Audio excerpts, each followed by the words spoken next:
हाय champs, मैं आपका दोस्त ये सुनील आप सबके सामने आ गया हूं अपने इस नेक्स्ट सेशन के साथ।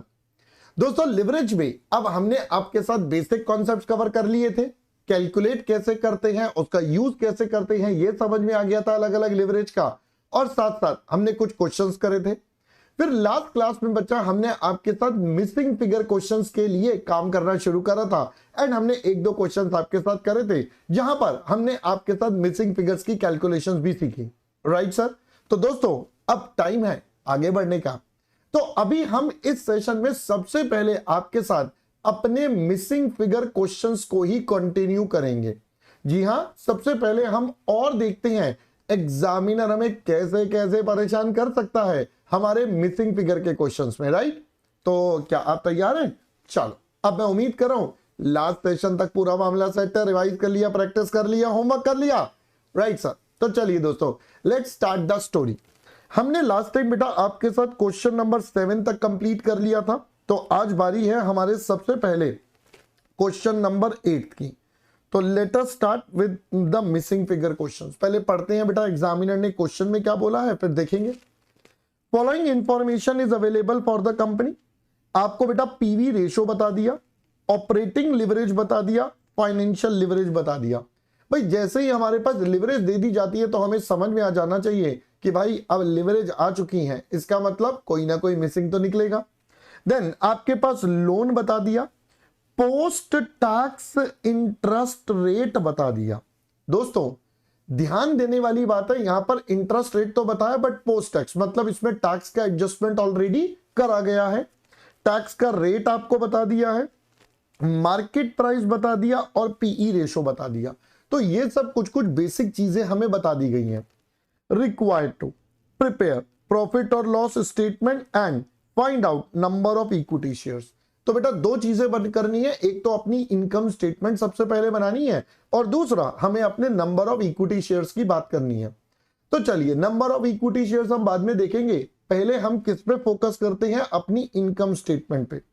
दोस्तों, अगर मैं अपने ए पार्ट का आंसर आपके साथ करूं तो सबसे पहले अब एग्जामिनर ने बोला मुझे प्रॉफिट और लॉस स्टेटमेंट चाहिए, तो मैं भी बच्चा यहां नाम बदल देता हूं, मैं भी यहां लिख देता हूं अब की बार प्रॉफिट लॉस स्टेटमेंट। तो मैंने इनकम स्टेटमेंट का नाम बदलकर बेटा प्रॉफिट लॉस कर दिया क्योंकि एग्जामिनर ने मुझसे पूछा। अब एग्जामिनर ने ये बनवाई है तो प्रॉपर तरीके से प्रेजेंटेशन के साथ बोले तो एक कॉलम सबसे पहला बन जाएगा हमारा पर्टिकुलर्स, फिर दूसरा कॉलम हमारे पास आ जाएगा हमारा अमाउंट। तो ये हमारा पूरा का पूरा बेटा डेटा आपके सामने सबसे पहले तो रेडी हो जाएगा। राइट? आइए अब जरा एक एक करके इनकम स्टेटमेंट की बात कर लेते हैं।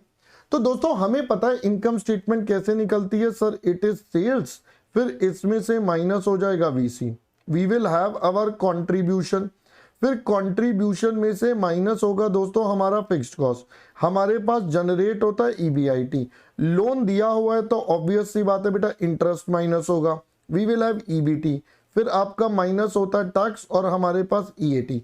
तो इतना काम तो हर इनकम स्टेटमेंट में नॉर्मली होता है। इसके आगे अभी हम रुक जाएंगे, क्यों सर?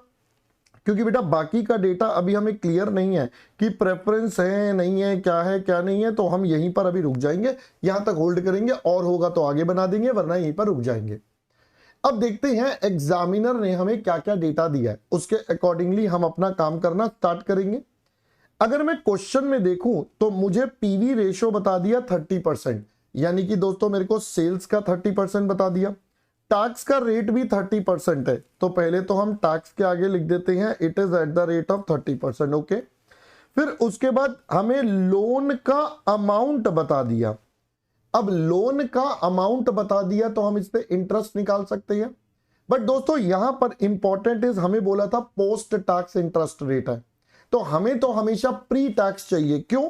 क्योंकि बेटा टैक्स इसके बाद एडजस्ट होता है। अब मैं पोस्ट टैक्स वाले इंटरेस्ट रेट से सबसे पहले क्या निकालूंगा, सबसे पहले बेटा मैं इसको प्री टैक्स में कन्वर्ट करूंगा। अब ये कन्वर्जन कैसे होगा, तो मैंने कहा उसके लिए हम बनाएंगे दोस्तों हमारे वर्किंग नोट। तो चलिए वर्किंग नोट नंबर 1 पर सबसे पहले अगर मैं बात करूं, हमें बताइए इंटरेस्ट रेट बिफोर टैक्स बेटा कितना होगा। तो अगर मैं आपसे यहां पर बात करूं तो हमने कॉन्सेप्ट आपके साथ सीखा था, किसी भी आफ्टर टैक्स वाली चीज को बिफोर टैक्स बनाना है तो 1 माइनस टी से डिवाइड कर दीजिए, सिंपल। तो भाई पोस्ट टैक्स आपका 5.6 है, तो हम क्या करेंगे बेटा 5.60 1 माइनस 0.30 से डिवाइड कर दीजिए, तो बेसिकली 5.6 बाय 0.7 ये बेटा 8% हो गया, यानी कि प्री टैक्स आपका ये 8% हो गया। तो यहां से अब हमारे पास क्या निकल जाएगा, इंटरेस्ट का अमाउंट बेटा निकल जाएगा। तो हमारे पास 1,25,000 रुपए का लोन है जिसका 8% बेटा इंटरेस्ट है। तो भाई अगर मैं यहां पर करूंगा तो मेरे पास आ जाता है इट्स 10,000 रुपीज। तो सबसे पहले दोस्तों हमारे पास इंटरेस्ट अमाउंट मिल चुका है जो हमें चाहिए, तो मैं अपने मेन आंसर में यहां पर लिख देता हूं कि भाई ये हमने वर्किंग नोट नंबर 1 से निकाला and this comes at 10,000 rupees. मैंने कहा ठीक है। अब देखो लास्ट क्वेश्चन, लास्ट क्लास में जब मैंने आपको पढ़ाया था तो वहां पर भी हमने देखा था हमारे पास इंटरेस्ट है, प्रेफरेंस के बारे में कुछ बोला नहीं है, तो हम फाइनेंशियल लिवरेज का यूज करके अपना ईबीआईटी कैलकुलेट कर सकते हैं। We can compute our EBIT using the concept of financial leverage. तो मैं चलता हूं बेटा वर्किंग नोट नंबर 2। हमें क्वेश्चन ने बताया फाइनेंशियल लिवरेज 1.5 है, तो बच्चा फाइनेंशियल लिवरेज क्या होता है, इट्स अ बिफोर यानी कि ईबीआईटी, और डिनोमिनेटर में हो जाएगा ईबीटी बोल दो या ईबीआईटी माइनस इंटरेस्ट बोल दो। ये है दोस्तों 1.50, ईबीआईटी हमें नहीं पता, और ये क्या बन जाएगा, ये बन जाएगा दोस्तों ईबीआईटी माइनस 10,000।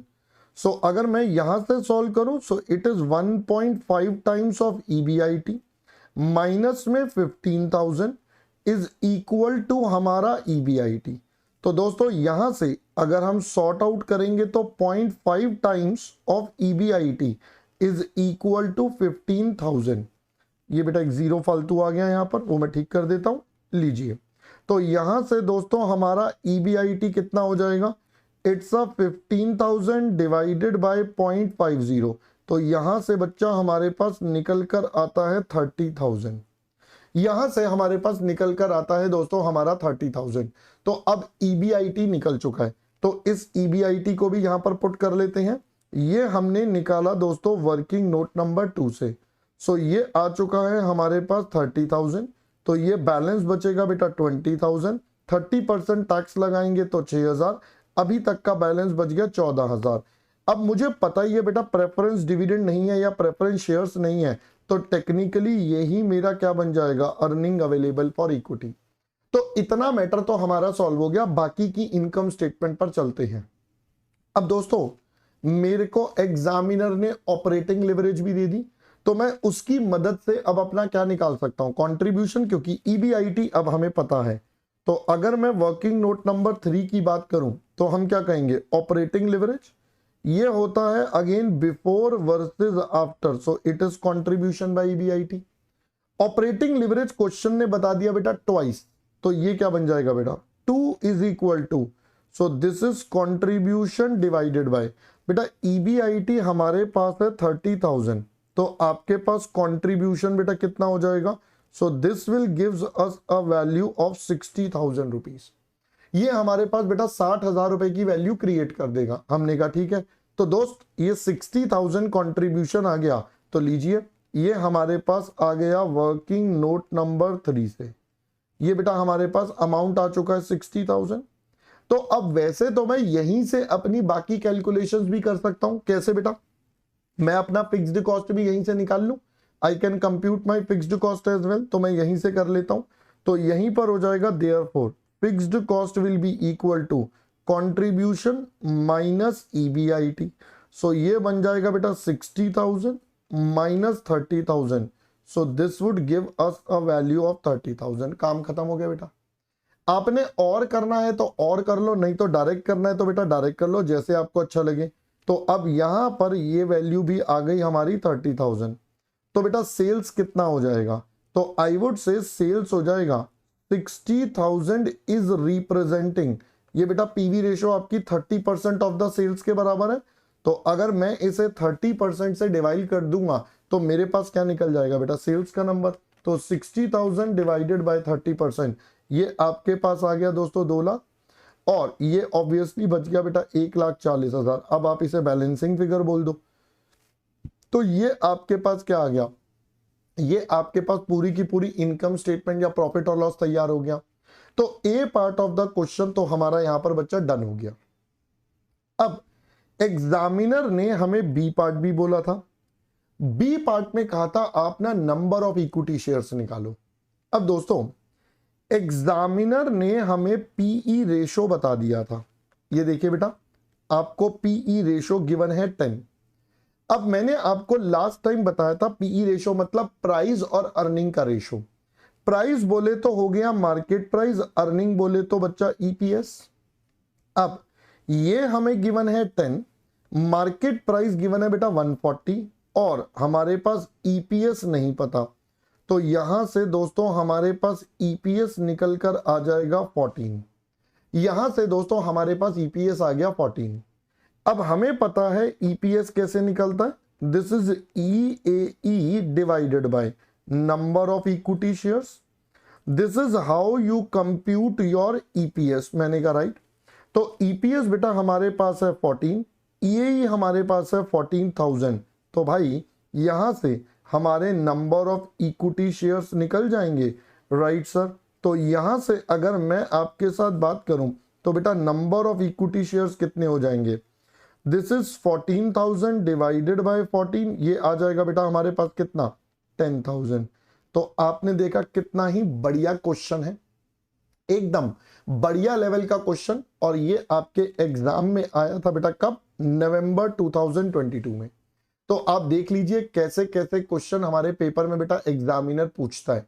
तो एग्जामिनर का लेवल एक अच्छा खासा सेट है। अब मैं उम्मीद करूंगा बेटा हम उस लेवल को मैच करवाएं और आपको उतनी नॉलेज और उतने तरीके से पढ़ाएं जिससे कि आप ये सारा का सारा काम बहुत ही आराम से सुकून से कर पाओ। तो अब पहले क्वेश्चन नंबर 8 मेरे हिसाब से पूरा क्लियर होना चाहिए। कैसे करा ये समझना है, आपको ये समझना होता है मैं कैसे स्टेप बाय स्टेप सारा काम कर रहा हूं, that is the main challenge. क्योंकि बच्चे को सबसे बड़ा प्रॉब्लम यही आता है कि सर आपके साथ करते हैं तो सब समझ आता है, खुद करते हैं तो दिक्कत। तो बेटा आपको समझना होता है मैं कैसे फ्रेमवर्क बना रहा हूं, वो मेन समझने की स्टोरी है। मैंने आपको इंट्रो वीडियो में भी यही बात समझाई है। चलिए चलते हैं बेटा क्वेश्चन नंबर 9 की तरफ। Let's move on to question number 9। आइए बच्चा क्वेश्चन नंबर 9 की बात करें तो कहता है following information is given, contribution बता दिया, ऑपरेटिंग लिवरेज। अब कंट्रीब्यूशन पता है, ऑपरेटिंग पता है, तो ईबीआईटी निकल जाएगा। प्रेफरेंस शेयर्स दे दिए हैं, इक्विटी शेयर है, टैक्स का रेट है। कैलकुलेट ईपीएस, आपको बोल रहा है ईपीएस निकालो if 40% decrease in sales will result EPS to 0। बेटा पहले तो इस लाइन का मतलब समझना है, सबसे इंपॉर्टेंट। कहता है जी 40% सेल्स में गिरावट हमारे ईपीएस को 0 कर देगा। ईपीएस टू 0 का मतलब क्या हुआ बेटा, ईपीएस टू 0 का मतलब है ईपीएस डिक्लाइंस। इसका मतलब ईपीएस डिक्लाइंस बाय 100%। भाई इसका मतलब तो यही हुआ ना कि हमारा ईपीएस 100% से गिर जाएगा। जो भी पहले वैल्यू थी अब वो 0 हो जाएगी, जो भी पहले वैल्यू थी वो क्या हो जाएगी बेटा 0। तो ओरिजिनल वैल्यू 0 कब होने का मतलब क्या है, जितनी वैल्यू थी वो अपने आप से 100% माइनस। हमें निकालना क्या है बेटा, हमें तो ईपीएस निकालना है। मैंने कहा ठीक है सर, चलिए जरा इसका बेटा डेटा को इवैल्यूएट करते हैं। सबसे पहले इन दोनों से हमारा ईबीआईटी निकल आएगा। First of all we will have our EBIT. मैंने कहा एब्सोल्युटली सर। तो चलिए पहले हम इस कॉन्सेप्ट का यूज करते हैं अपने ऑपरेटिंग लिवरेज का। तो अगर मैं बात करूं operating leverage, so this is contribution divided bye दोस्तों ईबीआईटी। मैंने कहा राइट। अब बेटा ओएल कितना होता है 3.125, कंट्रीब्यूशन आपको गिवन है बेटा कितना 4,25,000, और हमें ईबीआईटी नहीं पता। तो मैं अब यहां से दोस्तों अपना ईबीआईटी कंप्यूट कर सकता हूं। तो यहां से बेटा ईबीआईटी कितना 4,25,000 3.125 से डिवाइड हो जाएगा, यानी कि ये आ जाएगा 1,36,000। तो पहले ईबीआईटी रेडी है। अब दोस्तों जरा यहां पर ध्यान से सुनना, आपको बोला सेल्स का डिक्रीज से ईपीएस पर इंपैक्ट आएगा, तो रिश्ता किन दोनों के बीच में बना रहा है? सर ये रिश्ता बन रहा है सेल्स और ईपीएस के बीच में। ये रिश्ता बन रहा है बेटा सेल्स और ईपीएस के बीच में।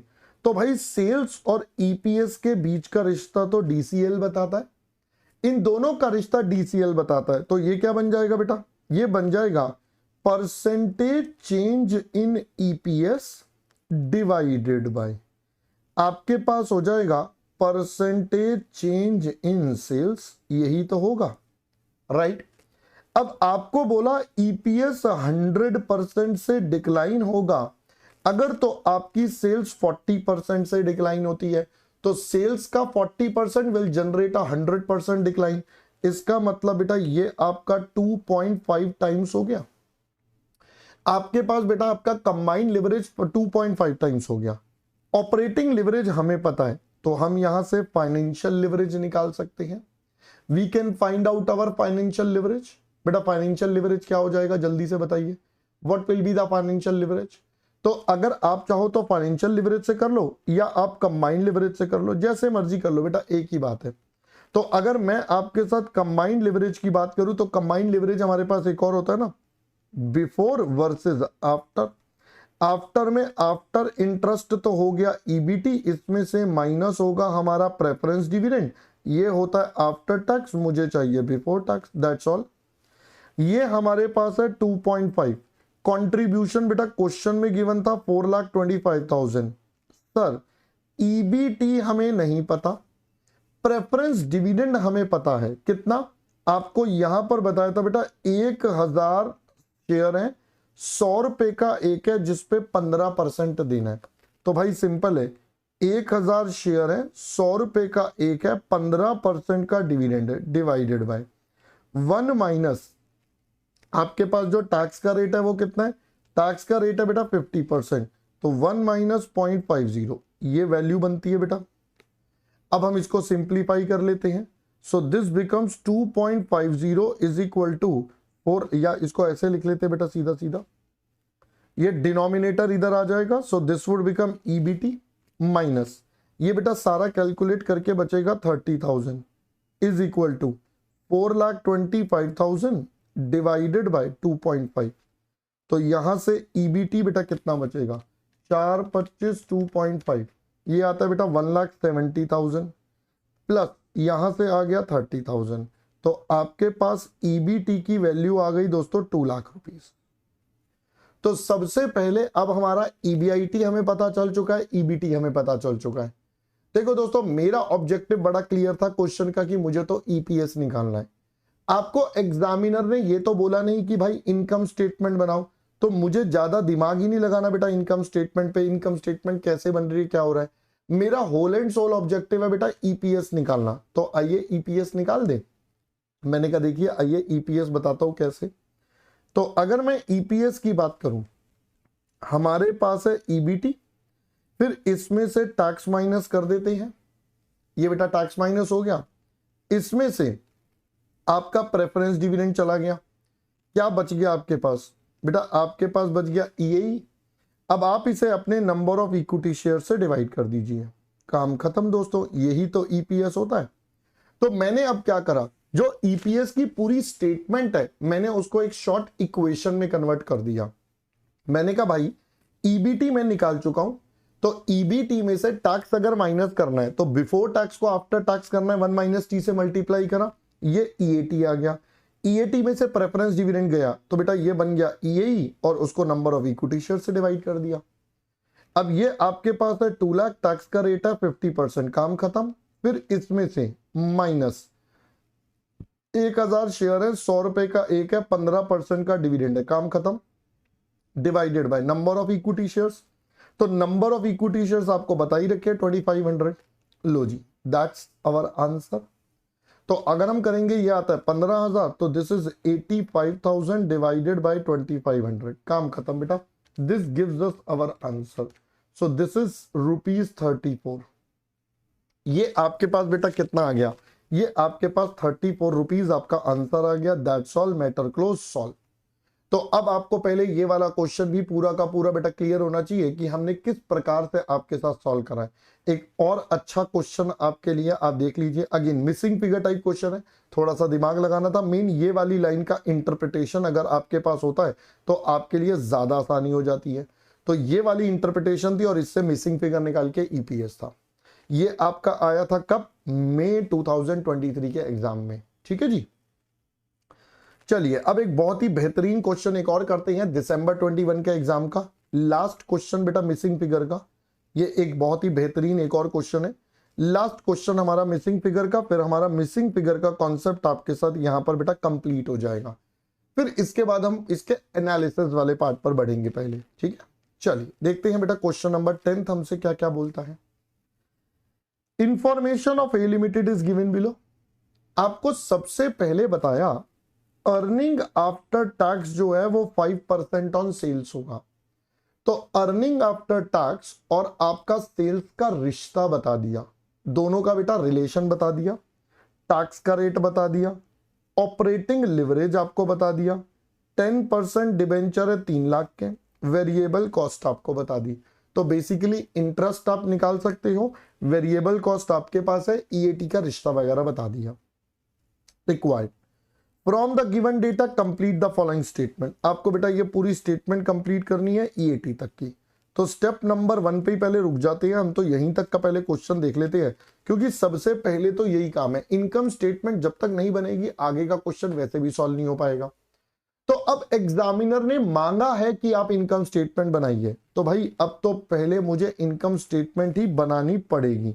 तो ये हमारा first part of the answer है, we are preparing the income statement. तो अगर मैं इस इनकम स्टेटमेंट की आपके साथ बात करूंगा तो बेटा कैसे निकलेगी?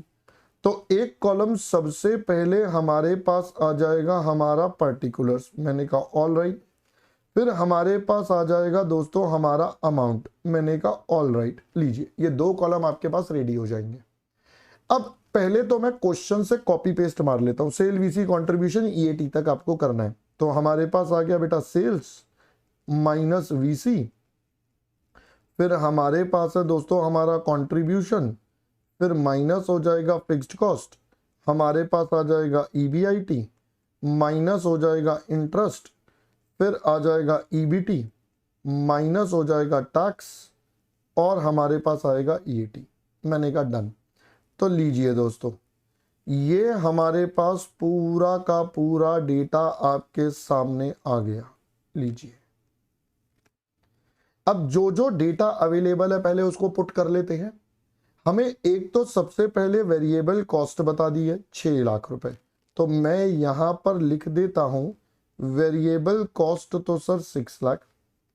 फिर मेरे को डिबेंचर का अमाउंट बता दिया था और रेट ऑफ इंटरेस्ट, तो 3 लाख का 10% बेटा इंटरेस्ट भी आ गया। तो अगर यहां पर करेंगे सो दिस इज 3 लाख का 10%, ये आ गया दोस्तों हमारे पास 30,000। टैक्स का रेट हमें क्वेश्चन में बता दिया है विच इज कहाँ गया, ये रहा बेटा 50%, तो ये भी हमें बता दिया 50%। अब थोड़ा सा फोकस करते हैं, फोकस बेटा इस बात पर। अब मेरे को करना क्या है बेटा, मुझे एक रिश्ता बताया है सारी कैलकुलेशन करने का, और वो ये है कि हमारा जो पैट है ये इससे 5% से लिंक है। अब मुझे तो यही पता है, तो अब मुझे अगर इनका इक्वेशन बना के ही सॉल्व करना पड़ेगा भाई, और कोई तरीका तो है नहीं क्योंकि डेटा तो अवेलेबल नहीं है। तो सबसे पहला तरीका क्या, सबसे पहला तरीका बेटा ये हो जाएगा, हम अपनी सेल्स को वाई मान लें थोड़ी देर के लिए। हम अपनी सेल्स को वाई मान लेते हैं क्योंकि इसका रिश्ता ईएटी से है और ईएटी बेटा इसके ऊपर डिपेंड है। तो सबसे पहले चीजों को आसान करने के लिए हम यहां पर एक काम करते हैं, हम यहां पर सबसे पहले कहते हैं कि सर आप ना अपने क्या करो, let sales is equal to Y मान लो। तो ये हम बना रहे हैं आपके साथ वर्किंग नोट नंबर 1। हमने कहा ठीक है, सेल्स को मान लिया वाई, ठीक है ओके। अब भाई इसका रिश्ता किसके साथ है, इसका रिश्ता तो ईएटी के साथ है ना, तो ईएटी यहां से बन जाएगा। बट सेल्स ईएटी तक जाने के लिए बीच में कई सारे गैप्स है जो हमें फिल करनी है। अब वो कैसे, सबसे पहले देखो, एक लिवरेज हमें गिवन है 4 टाइम्स, ये यूज करते हैं, पहले देखते हैं इससे क्या निकलेगा।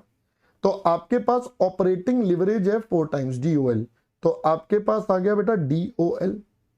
ये क्या होता है sir? This is contribution by EBIT, मैंने कहा राइट। तो ये हो गया 4 is equal to contribution by EBIT। तो अगर मैं यहां से बच्चा सॉल्व करूं तो इससे मेरे को ये बन गया 4 times of EBIT is equal to contribution.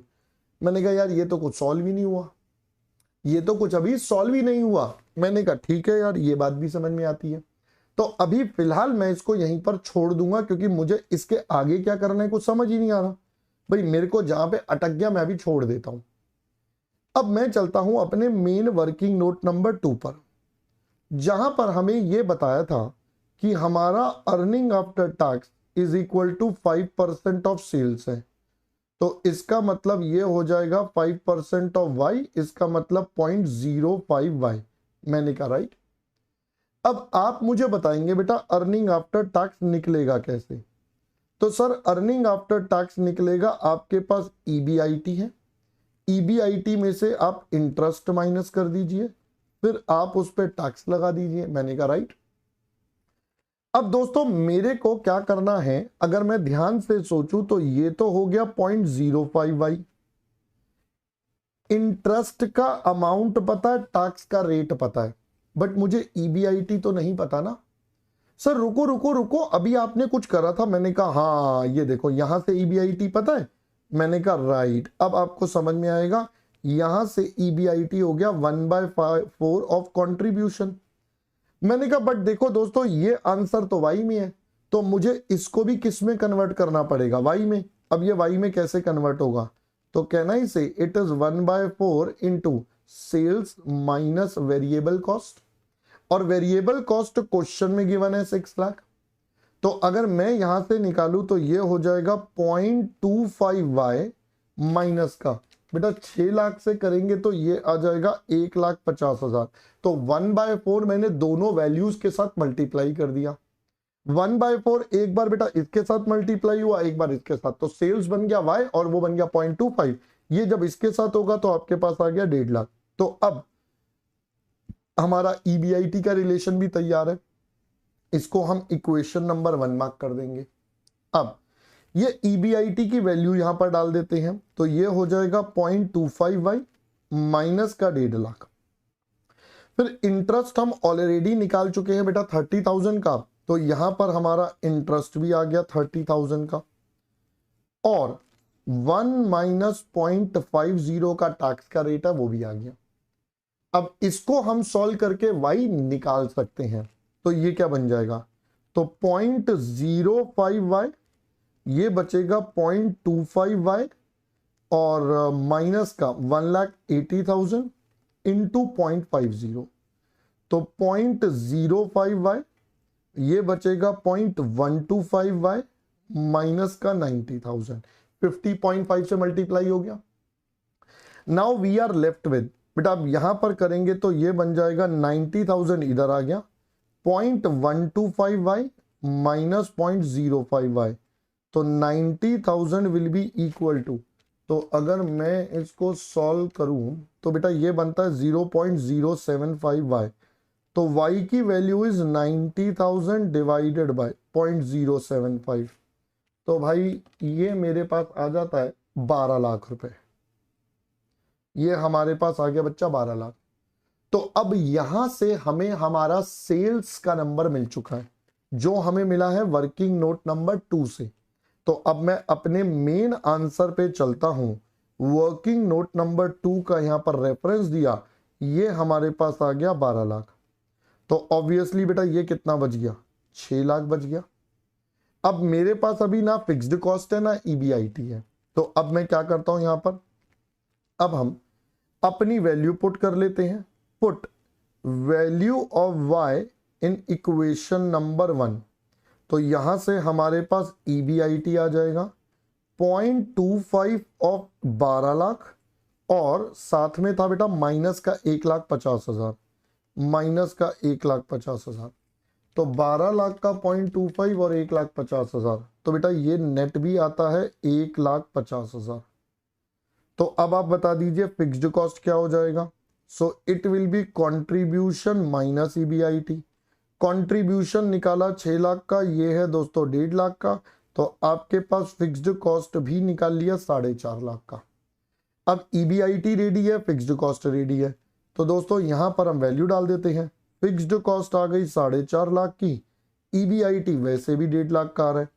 अब आप चाहो तो इसके रेफरेंस में लिख सकते हो भाई, ये भी दोनों हमने वर्किंग नोट 2 से ही सिंप्लीफाई करे। अब बच गया बेटा 1,20,000 का डेटा, इस पे 50% टैक्स 60,000 और ये बच गया 60,000। अब अपनी तसल्ली करने के लिए मेक श्योर आप 12 लाख का 5% करो और वो ये मैच होना चाहिए। भाई फाइनल इक्वेशन तो यही थी ना जिससे हमने सब सॉल्व करा। आपको यही बोला था ना कि final EAT is 5% of the sales, तो वो अब मैच हो रहा है और हमारा आंसर बेटा यहां पर आपके साथ फर्स्ट पार्ट आपका कंप्लीट हो गया। So this was the first part जो हमारे पास सबसे पहले एग्जामिनर ने पूछा और अब हमने उसको सॉल्व भी कर दिया। तो ये वाला पार्ट पहले क्लियर हो गया। सेकेंड पार्ट में आपसे क्या पूछा है? सेकेंड पार्ट में बच्चा आपसे बोला है कि सर आप ना फाइनेंशियल लिवरेज निकालो और कंबाइंड लिवरेज निकालो। तो दो चीजें आपको निकालनी है, फाइनेंशियल लिवरेज और कंबाइंड लिवरेज। चलिए दोनों निकालते हैं। तो मैं सेकंड पार्ट पर अब यहां पर चलता हूं। पहले फाइनेंशियल लिवरेज, तो it is before versus after preference dividend है नहीं, तो EBIT 1,50,000, ये है दोस्तों 1,20,000, काम खत्म। तो अगर मैं कैलकुलेट करूंगा this is 1.25 times, matter solve. Combined leverage is OL into FL। OL बेटा आपके पास है 4, FL है 1.25, तो भाई इसका आंसर आता है 5 टाइम्स। लो जी, ये दोनों आंसर हमारे यहीं पर लगे हाथ बेटा, डन डना डन डन।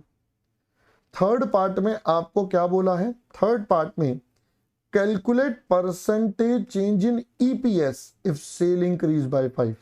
बेटा रिश्ता किसके बीच में है? EPS और सेल्स। EPS और सेल्स का रिश्ता कौन बनाता है? सर ये रिश्ता हमारा DCL कहलाता है। सेल्स और EPS का रिश्ता इज DCL, तो बेसिकली हमें DCL के ऊपर वर्किंग करनी है। तो अब आप बता दीजिए बेटा आपका DCL क्या कहता है? सर DCL हमसे कहता है percentage change in EPS divided by, आपके पास आएगा बच्चा परसेंटेज चेंज इन सेल्स। ये आपके पास है 5। EPS में कितना बदलाव है? EPS का पता नहीं, सेल्स इंक्रीज बाय 5%। तो दोस्तों अपन यहां से वैसे तो क्लियरली बोल सकते हैं कि percentage change in EPS is equal to 25। तो हम क्या बोलेंगे? Therefore EPS increase by 25%। भाई ये आपका लगभग 25% से बेटा शूट अप कर जाएगा अगर सेल्स में 5% का एफर्ट और लगता है। तो कैसा लग रहा है अब आपको? आया मजा? एक और बढ़िया एकदम धमाकेदार क्वेश्चन करके, मतलब एकदम जबरदस्त वाला, दिमाग की एकदम मजेदार तरीके से सारी वायरिंग ओपन कर देता है ना? दिमाग की एकदम सारी वायरिंग ओपन कर देता है यार, मजा आ गया करके। तो ये थे बेटा हमारे मिसिंग फिगर क्वेश्चन, जो मैंने कहा काफी बार पेपर में आए हैं, आपने देखा भी, हमने एग्जाम के क्वेश्चन भी आपके साथ सॉल्व करे। तो अब आपको पहले इतना कॉन्सेप्ट एकदम क्लियर होना चाहिए कि हम मिसिंग फिगर क्वेश्चंस में बेटा कैसे स्टार्ट करेंगे, कैसे कंप्लीट करेंगे, ये वाला मैटर अब आपको पूरा का पूरा एकदम से क्लियर होना चाहिए। हमने कहा डन सर, ये बात भी हमें समझ में आती है। चलिए चलें फिर आगे। बिल्कुल सर, आगे बढ़ जाओ नेक्स्ट लेवल पर। मैंने कहा देखो दोस्तों, अब हमने आपके साथ यहां पर आकर अपने operating leverage, financial leverage, combined leverage, तीनों के कॉन्सेप्ट समझ लिए, तीनों की एप्लीकेबिलिटी समझ ली या यूजेज समझ लिया, फिर हमने उनके क्वेश्चंस भी कर लिए, प्रैक्टिस के, मिसिंग फिगर के, हर तरीके के अभी तक। तो अब क्या बच गया? अब दोस्तों मेन बचता है इसका एनालिसिस, कि भाई इसका मतलब क्या है, हमें कैसे पता चलेगा बिजनेस के लिए कितनी लिवरेज सही है, या एक बिजनेसमैन किस तरीके से लिवरेज को अपने फायदे के लिए इस्तेमाल कर सकता है। तो मैंने कहा चलिए अब हम चलते हैं आपके कुछ बेसिक कॉन्सेप्ट्स की तरफ, ठीक है? तो अब क्वेश्चन तो बचे हैं 2, बट हमें कॉन्सेप्ट समझने में समय लगेगा। तो अब मैं ज्यादा समय इन्वेस्ट करने वाला हूं कॉन्सेप्ट बिल्डिंग पर, तो कृपया करके थोड़ा फोकस करेंगे, ठीक है दोस्तों। देखो, सबसे पहले एक पॉइंट होता है, यह कॉन्सेप्ट होता है जिसको हम बोलते हैं ऑपरेटिंग ब्रेक इवन पॉइंट। अब ये कॉन्सेप्ट आप कॉस्टिंग में भी पढ़ते हो, जिसको हम सिंपल ब्रेक इवन पॉइंट बोलते हैं। मार्जिनल कॉस्टिंग में जनरली ये टॉपिक आता है, राइट। अब ये पहली बात होता क्या है, तो अगर मैं इसको बिल्कुल बेसिक टर्म्स में बात करूं तो हम कहते हैं it is that level of sales. सबसे पहली बात, इससे निकलता क्या है सर, इससे हमारा सेल्स का नंबर निकलता है।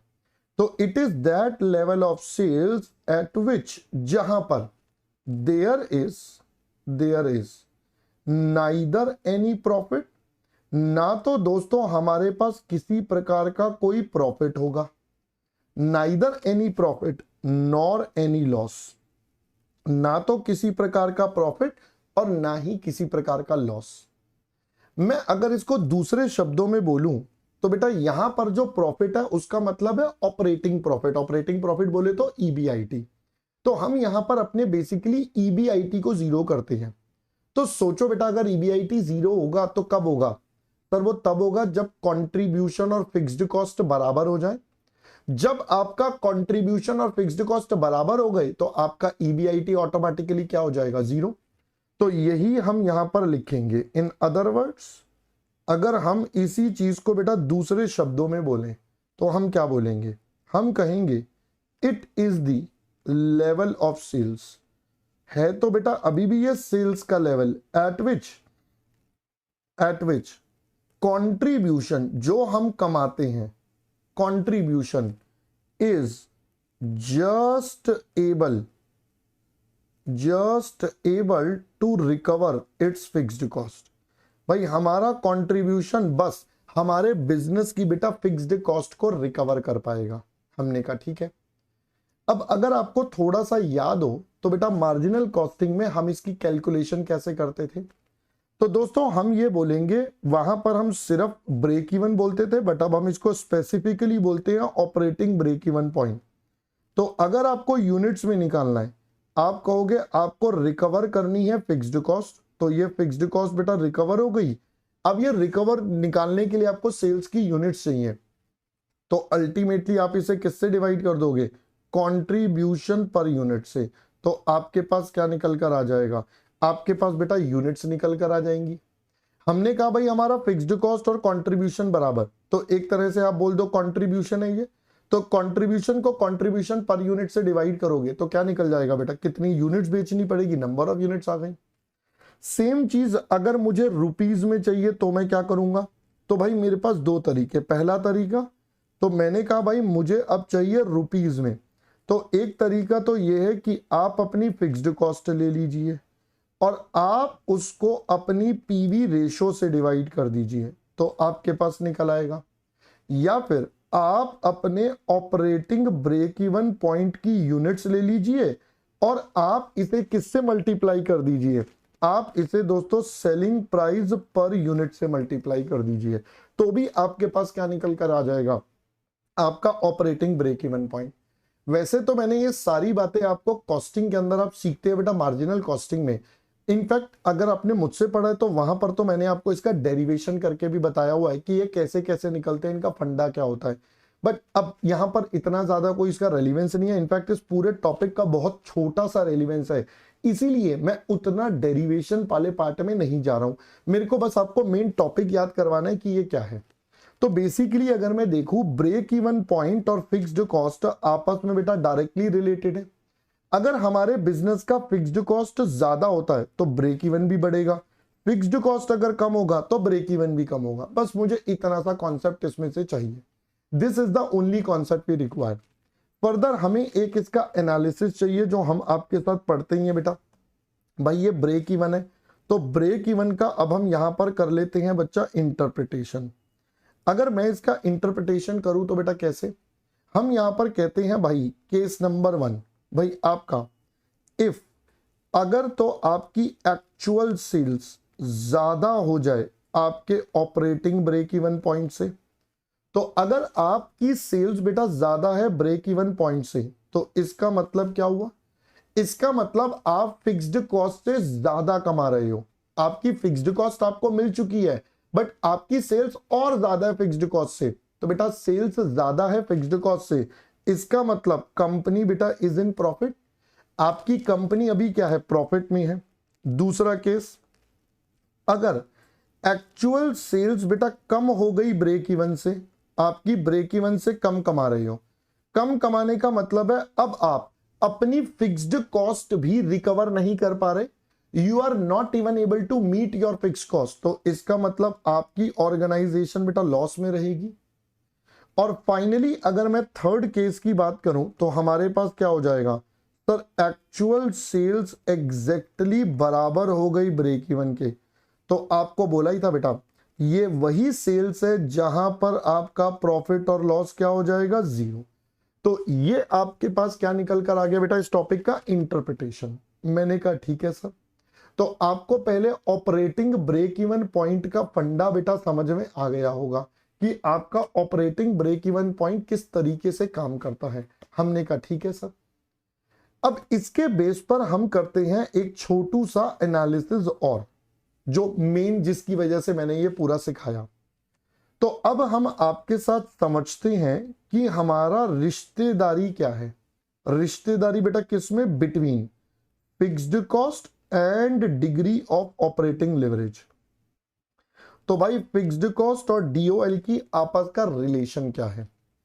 अगर दोस्तों ये रिलेशन समझना है तो हम यहां पर एक कॉलम में लिखते हैं हमारी फिक्स्ड कॉस्ट कितनी, दूसरे कॉलम में हम लिखेंगे हमारा ब्रेक इवन पॉइंट कितना, और उसी से इंटरप्रेट हम डीओएल को भी कर लेंगे। तो देखिए बेटा, अगर हमारी फिक्स्ड कॉस्ट है हाई, सोचिए जरा, हमारे एक बिजनेसमैन ने ज्यादा फिक्स्ड कॉस्ट लगा रखी है। तो अगर फिक्स्ड कॉस्ट ज्यादा है तो इसका मतलब उसका ब्रेक इवन पॉइंट भी ज्यादा होगा। He has to earn more even to break even, ताकि वो अपनी फिक्स्ड कॉस्ट मीट कर सके। अब फिक्स्ड कॉस्ट ज्यादा है, इसका मतलब उसका ऑपरेटिंग रिस्क भी ज्यादा हो गया। इसका मतलब ऑपरेटिंग रिस्क भी ज्यादा, तो इसका मतलब हमारा डीओएल भी ज्यादा। तो भाई ये रिश्ता पहले बन गया। अब वाइस वर्सा सोचते हैं, अगर फिक्स्ड कॉस्ट कम है, let's say it has a lower fixed cost, तो मतलब ऑपरेटिंग ब्रेक इवन भी कम हो गया। अब क्योंकि कम पैसे चाहिए रिकवर करने के लिए, अब फिक्स्ड कॉस्ट कम है, रिस्क कम है, तो बेटा डीओएल भी क्या हो गया? लो हो गया।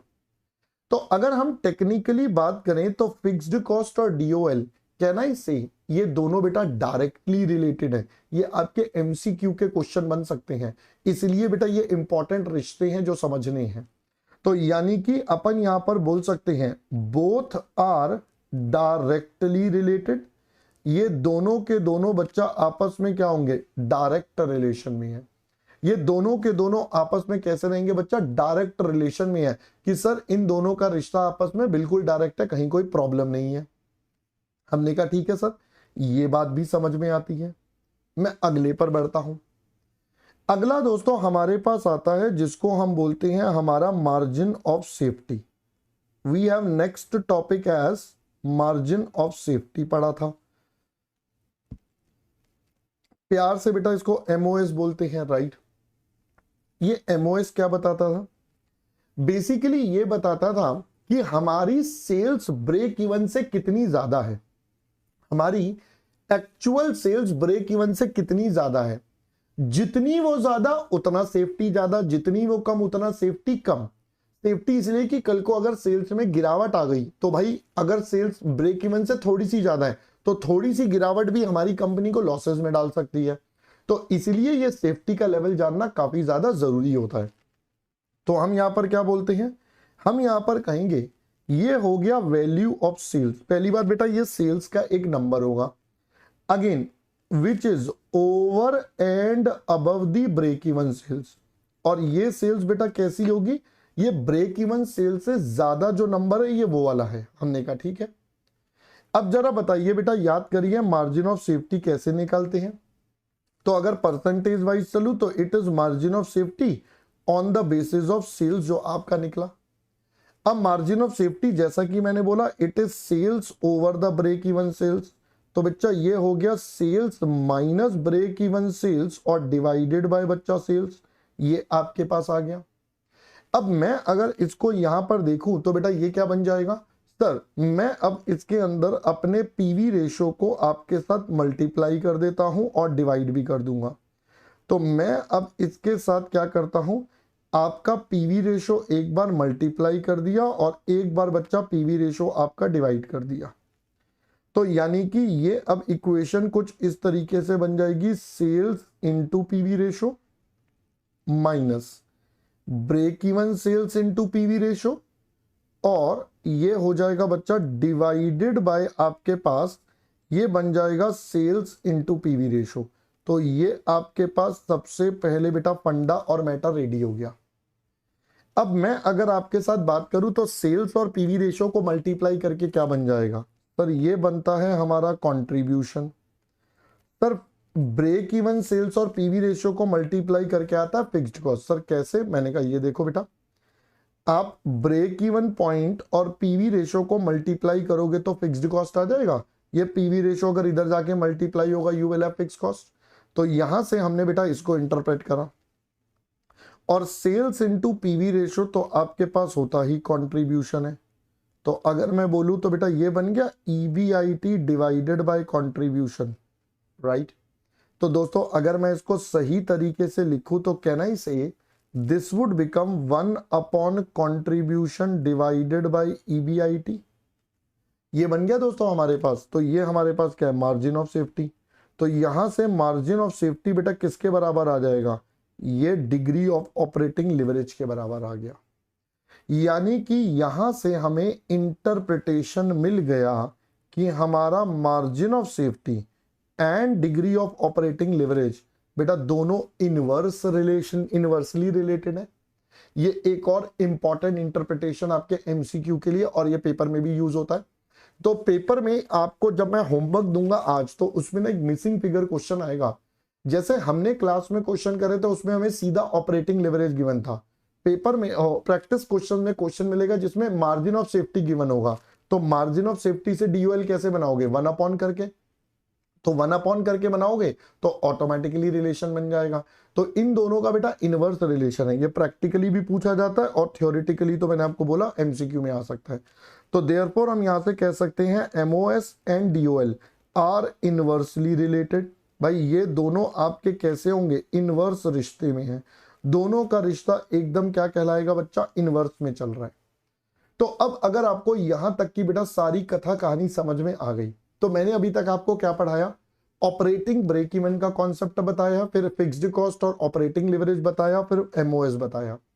अब चलते हैं बेटा फाइनल कंक्लूजन पर। इतनी रामायण सर आपने क्यों सुनाई, इतनी सारी डिटेल्स, मैंने कहा इसलिए कि अब मैं आपके साथ ऑपरेटिंग लिवरेज का एनालिसिस कर सकूं। Now finally I can do the DOL analysis with you. अब मैं आपको पूरा का पूरा ये एनालिसिस एक्सप्लेन कर सकूं। तो मैं एक तरफ आपके पास लिखूंगा हमारे पास सिचुएशन क्या होगी, और दूसरी तरफ हम लिखेंगे बेटा हमारा रिजल्ट, या आप इसको इंटरप्रिटेशन बोल दीजिए जो आपका मन करे। तो आप इसको रिजल्ट बोलिए या आप इसको बेटा इंटरप्रिटेशन बोलिए, दोनों एक ही बात है। हमने कहा ठीक है सर, लेट्स डू दिस। तो सिचुएशन नंबर फर्स्ट पर चलते हैं। मान लेते हैं एक बिजनेसमैन है जिसके पास कोई भी फिक्स्ड कॉस्ट नहीं है। अगर तो बेटा कोई भी फिक्स्ड कॉस्ट नहीं है, इसका मतलब there is no operating risk. इसने बिजनेस करने वाला कोई भी रिस्क नहीं लिया, कोई फिक्स्ड कॉस्ट इनकर ही नहीं है, तो कोई टेंशन ही नहीं है पैसे की, है ना भाई, जितना आया आ गया, नहीं आया तो नहीं आया। इस केस में आपके पास क्योंकि कोई रिस्क नहीं है तो कोई लिवरेज भी आपके पास काम नहीं करेगी, तो आपका technically operating leverage will be equal to 1। तो ये तो पहला केस हो गया। दूसरा केस, एक बिजनेसमैन है जिसने लेस फिक्स्ड कॉस्ट अपने पास लगाई हुई है। उसने बेटा क्या करा हुआ है, फिक्स्ड कॉस्ट तो लगाई है बट वो काफी कम लगाई हुई है। अगर लेस फिक्स्ड कॉस्ट लगाई हुई है, इसका मतलब उसके पास क्या चल रहा है, लो ऑपरेटिंग रिस्क चल रहा है। इसने काफी लो ऑपरेटिंग रिस्क लिया है, दैट इज इसका बेटा डीओएल काफी कम होगा। अगर सिंपल भाषा में बोले इसका बेटा लो डीओएल हो जाएगा, ऑपरेटिंग रिस्क बोल दो या डीओएल बोल दो। अब फिक्स्ड कॉस्ट कम है, इसका मतलब इसका ब्रेक इवन पॉइंट भी कम होगा, बट इसका लो ब्रेक इवन पॉइंट हो जाएगा, बट इसके पास हाई एमओएस होगा, क्योंकि बेटा एमओएस और डीओएल इनवर्स रिलेशन में चलते हैं, क्योंकि डीओएल और एमओएस इनवर्स में है। डीओएल और ब्रेक इवन सेम रिलेशन में है, बट डीओएल और एमओएस इनवर्स रिलेशन में है। तो ये पूरी टेबल बन रही है बेटा, जिससे आपके एमसीक्यू तैयार हो सकती हैं। इसीलिए ये एनालिसिस जो पहले पढ़ाया था उसको समराइज कर रहे हैं। फिर एक बिजनेस मान लो बहुत हाई फिक्स्ड कॉस्ट लेकर बैठ जाए, वो कहता है भाई साहब मेरी तो बहुत फिक्स कॉस्ट ज्यादा है, तो इसका मतलब इसने क्या करा हुआ है, इसने बेटा हाई ऑपरेटिंग रिस्क अपने पास लिया हुआ है, इसने हाई ऑपरेटिंग रिस्क या डीओएल रखा हुआ है। अगर हाई ऑपरेटिंग रिस्क है तो इसका मतलब इसका ब्रेक इवन पॉइंट भी हाई हो गया, या ब्रेक इवन सेल्स बोल दो। बट अब इसका एमओएस क्या होगा, लो, क्योंकि अगेन इनवर्स रिलेशन में चल रहे हैं दोनों, आपको बताया था। लीजिए ये तीसरी सिचुएशन भी हमने स्टडी कर ली। चौथी सिचुएशन पर अब हम चलते हैं। मान लेते हैं एक बिजनेसमैन है जो अभी अपने ऑपरेटिंग ब्रेक इवन पॉइंट से ज्यादा कमा रहा है, अभी अपने ऑपरेटिंग ब्रेक इवन पॉइंट से बेटा ज्यादा कमा रहा है। अगर ये ऑपरेटिंग ब्रेक इवन पॉइंट से ज्यादा कमा रहा है, इसका मतलब at present this businessman is in profit. At present this businessman is in profit, तो पहली बात ये एग्जिस्टिंग तो प्रॉफिट में है। दूसरा बेटा अब हम कहेंगे जो हमारा ऑपरेटिंग लिवरेज है वो हमारे फेवर में काम कर रहा है। फेवर में काम करने का मतलब क्या है, वो हमारे लिए एडवांटेज क्रिएट कर रहा है। ये वही केस हो गया जो मैंने आपको फर्स्ट क्लास में सबसे पहला एग्जांपल दिया था। पहले एग्जांपल में हम प्रेजेंट सिचुएशन में प्रॉफिट में थे और आगे भी हमने और सेल्स पे थोड़ा सा एफर्ट लगाया तो हमें मल्टीप्लाइंग इफेक्ट मिला। तो क्योंकि हम ऑलरेडी प्रॉफिट में थे, फिक्स्ड कॉस्ट पहले से रिकवर हो चुकी है, रिस्क पूरा रिकवर हो चुका है, अब जो एक्स्ट्रा कमाएंगे वो हमें मल्टीप्लाइंग इफेक्ट देगा। तो इसका मतलब डीओएल इन फेवर, या आप बोल सकते हो बेटा डीओएल यहां पर कैसा काम कर रहा है, पॉजिटिव काम कर रहा है। डीओएल का आंसर आपका पॉजिटिव आएगा, this is giving you a positive results. हमने कहा ठीक है सर, ये बात भी समझ में आ गई। लास्ट केस लेते हैं, मान लीजिए सेल्स कम है और ऑपरेटिंग ब्रेक इवन पॉइंट ज्यादा है। सेल्स कम है और ऑपरेटिंग ब्रेक इवन पॉइंट ज्यादा है, तो बेटा यहां पर क्या होगा, अब अभी आप अपने ब्रेक इवन से कम पर हो, मतलब फिक्स्ड कॉस्ट भी रिकवर नहीं कर पा रहे। फिक्स्ड कॉस्ट रिकवर नहीं कर पा रहे, इसका मतलब कंपनी एग्जिस्टिंग तो लॉस में है। अब जब ये लॉस में है तो डीओएल क्या होगा, डीओएल बेटा आपके बिजनेस को कट डाउन करेगा, ये नेगेटिव होगा, दैट इज ये आपके बिजनेस के अगेंस्ट में काम करेगा, ये आपके बिजनेस को बेटा कट डाउन कर देगा। तो अब आपको पूरा ऑपरेटिंग लिवरेज का एनालिसिस बेटा क्लियर होगा कि हमारा ऑपरेटिंग लिवरेज को कैसे इंटरप्रेट करा जाता है, या एक बिजनेसमैन बेटा इसको कैसे कैसे परसीव करेगा और अपने सारे एनालिसिस को पुट डाउन करेगा। अब उसको यह समझ में आएगा कि मुझे अपने बिजनेस को किस तरीके से ऑपरेट करना है जिससे कि हमारे पास सबसे ज्यादा फायदा मिले, एज अ बिजनेस हमें सबसे ज्यादा फायदा या ग्रोथ मिले। आई होप दोस्तों पहले इतनी बात आप सभी को अब समझ में आ गई होगी, राइट। चलिए, तो यहां पर आकर हमारा ऑपरेटिंग लिवरेज या ऑपरेटिंग वाला कॉन्सेप्ट आपका कंप्लीट हुआ। अब हम चलते हैं बेटा फाइनेंशियल वाले पार्ट पर। अब मैं अगर फाइनेंशियल वाले पार्ट पर आपके साथ मूव ऑन करूं तो वो कैसे करेंगे सर, मैंने कहा देखिए, अब उसके लिए पहले हमें एक कॉन्सेप्ट समझना पड़ेगा जिसका नाम है दोस्तों फाइनेंशियल ब्रेक इवन पॉइंट। अभी हमने आपके साथ कौन सा कॉन्सेप्ट पढ़ा था, हमने पढ़ा था बेटा ऑपरेटिंग ब्रेक इवन पॉइंट। अब पढ़ेंगे बेटा फाइनेंशियल, ये क्या हो जाएगा, तो पहली बात it is the level of EBIT. भाई समझने वाली बात है, सबसे पहले ये क्या है, ये ईबीआईटी का लेवल है। ईबीआईटी का ऐसा लेवल है एट विच, जहां पर ईपीएस इज 0, जहां पर आपका ईपीएस बेटा क्या होगा 0, तो ये वो ईबीआईटी का लेवल है जहां पर आपका ईपीएस हो गया 0। हमने कहा ठीक है। अब दूसरे शब्दों में बोलें तो बेटा इसको भी हम दूसरे शब्दों में क्या बोलेंगे भाई, ईपीएस 0 का मतलब है इक्विटी वालों के लिए कुछ भी नहीं बचा। इक्विटी वालों के लिए नहीं बचा, इसका मतलब आपकी जो फिक्स्ड कमिटमेंट थी, जो आपका इंटरेस्ट है, जो आपका प्रेफरेंस डिविडेंड है, वो आप मीट कर रहे हो, वो आप अपना पूरा मीट कर पा रहे हो, वो ही बस मीट कर पा रहे हो। तो इसका मतलब इन अदर वर्ड्स अगर हम इसको बोले तो भाई ये क्या हो जाएगा, in other words it is the level of EBIT होगा। तो बेटा अगेन ये ईबीआईटी एट विच, जहां पर बेटा क्या हो रहा है, at which company is able to recover interest and preference dividend. तो भाई जहां पर आपका प्रेफरेंस डिविडेंड और इंटरेस्ट बच्चा रिकवर हो जाए, बस वहीं तक आपको यह सीमित रखना है।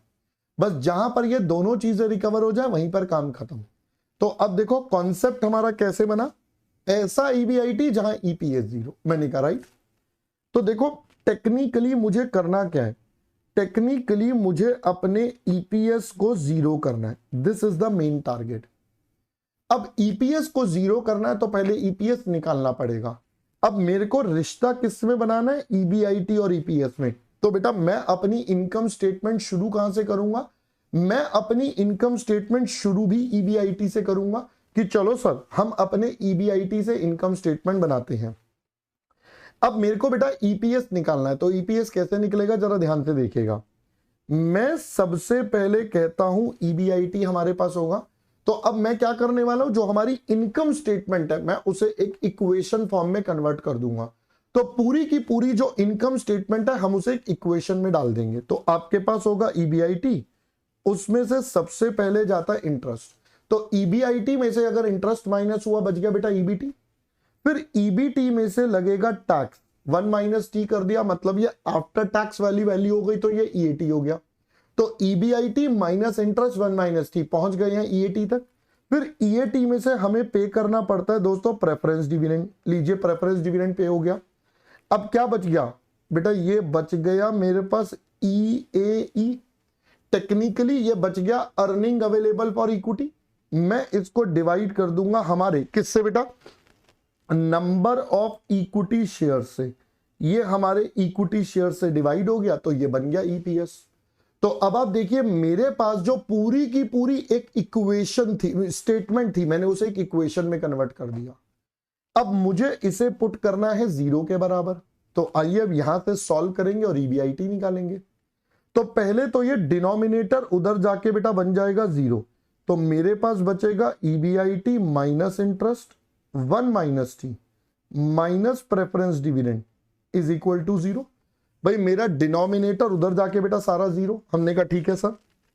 अब दोस्तों यहां से हमें तो ईबीआईटी निकालना है, तो EBIT minus interest 1 minus T is equal to हमारे पास आ गया दोस्तों प्रेफरेंस डिविडेंड। तो यहां से आ गया EBIT minus interest is equal to, ये हमारे पास बन जाएगा दोस्तों preference dividend divided by 1 minus T, ये बन गया बेटा। तो यहां से हमारे पास ईबीआईटी क्या निकल गया, तो this is interest plus preference dividend divided by 1 minus T, मैंने कहा राइट। तो बेटा यही क्या कहलाएगा, यही हमारा कहलाएगा financial break even point. Yes my dear friends, this would be known as our financial break even point. तो इसका कॉन्सेप्ट क्या बन गया, interest plus preference dividend divided by 1 minus T. ये हमें अभी हमारे अगले चैप्टर यानी कि हमारा इसके बाद जो चैप्टर आएगा कैपिटल स्ट्रक्चर, उसमें भी काम आएगा, तो काफी इंपॉर्टेंट पॉइंट बन जाएगा। तो अब ये वो लेवल हो गया जहां पर हमारा ईपीएस बेटा क्या हो रहा है 0, जहां पर हमारा ईपीएस हो रहा है 0। तो पहले तो ये बात आपको अच्छे से अब समझ में आनी चाहिए। अब इसी से इंटरप्रिटेशन करते हैं, कैसे रिश्ता बनाएंगे। तो रिश्ता बनाए तो बेटा क्या हो जाएगा, एक तरफ लिख देते हैं fixed financial cost. Fixed financial cost का मतलब फिर से वही हो गया, इंटरेस्ट और प्रेफरेंस डिविडेंड, लास्ट क्लास में बताया था। अब इसके बेस पर हमारा बन जाएगा फाइनेंशियल ब्रेक इवन पॉइंट, और उसी से हम इंटरप्रेट कर लेंगे हमारा क्या, डीएफएल। तो बताइए, अगर फिक्स्ड फाइनेंशियल बर्डन ज्यादा, मतलब इंटरेस्ट और प्रेफरेंस डिविडेंड काफी ज्यादा रखा हुआ है, अगर इंटरेस्ट और प्रेफरेंस डिविडेंड ज्यादा है तो फाइनेंशियल ब्रेक इवन भी बेटा ज्यादा होगा। अब आपको ज्यादा कमाना पड़ेगा ताकि आप ये मीट कर पाओ। अब अगर इंटरेस्ट वगैरह ज्यादा है, इसका मतलब कंपनी ने ज्यादा फाइनेंशियल रिस्क लिया हुआ है, तो ये भी हाई हो गया। सिमिलरली बेटा अगर ये लो है तो ब्रेक इवन भी लो होगा, रिस्क भी कम है। आई होप पहले बेटा इतना पॉइंट और मैटर आप सभी को अब समझ में आया। तो यहां पर आकर पहले तो फाइनेंशियल ब्रेक इवन पॉइंट का मतलब और कॉन्सेप्ट आपको क्लियर होगा, राइट। सो अब हम चलते हैं बेटा हमारे और आगे डिटेल्ड एनालिसिस पर। So finally we are now heading to our analysis of DFL. अब दोस्तों हमने जैसे अभी डीओएल का एनालिसिस करा था, अब हम डीएफएल का एनालिसिस कर लेते हैं कि सर ये डीएफएल में क्या क्या होता है, कैसे कैसे होता है। अगेन दो तरीके से काम होगा बेटा, पहले एक तरफ लिखेंगे हमारा सिनेरियो या सिचुएशन, और दूसरी तरफ हमारे पास आ जाएगा हमारा रिजल्ट या फिर हमारा इंटरप्रिटेशन, कि भाई हमारा इंटरप्रिटेशन बेटा कैसे होगा, क्या होगा। मैंने कहा चलो जी, अब हम एक एक करके बेटा इन सभी मुद्दों के ऊपर आपके साथ डिटेल में चर्चा करते हैं, ठीक है। चलिए पॉइंट नंबर 1, सबसे पहला पॉइंट हमारे पास वही आएगा कि हमारी कंपनी ने नो फिक्स्ड फाइनेंशियल कॉस्ट है। इसका मतलब ना कोई इंटरेस्ट है, ना कोई प्रेफरेंस डिविडेंड है। अब इसका मतलब ये हो गया सारा का सारा पैसा बेटा इक्विटी से रेज करा है, entire money is raised from equity. तो इसका मतलब अगर हम यहां पर बात करें तो we would say no financial risk. आपका दोस्तों फाइनेंशियल रिस्क जीरो है। अब रिस्क जीरो है तो एडवांटेज भी जीरो है, मतलब जितने एफर्ट लगाओगे उतना ही रिजल्ट मिलेगा। तो यहां पर आपका डीएफएल बेटा क्या आएगा, डीएफएल आपका 1 के बराबर आएगा। हमने कहा ठीक है साहब, ये पहला केस हमें समझ में आता है। केस नंबर 2, अगर आपके पास लो फिक्स्ड फाइनेंशियल कॉस्ट है, मतलब इंटरेस्ट और प्रेफरेंस डिविडेंड वगैरह थोड़ा सा क्या लगा हुआ है, कम लगा हुआ है। अगर तो दोस्तों ये लो लगा हुआ है, इसका मतलब आपके पास क्या हो जाएगा, सबसे पहले लो फाइनेंशियल रिस्क।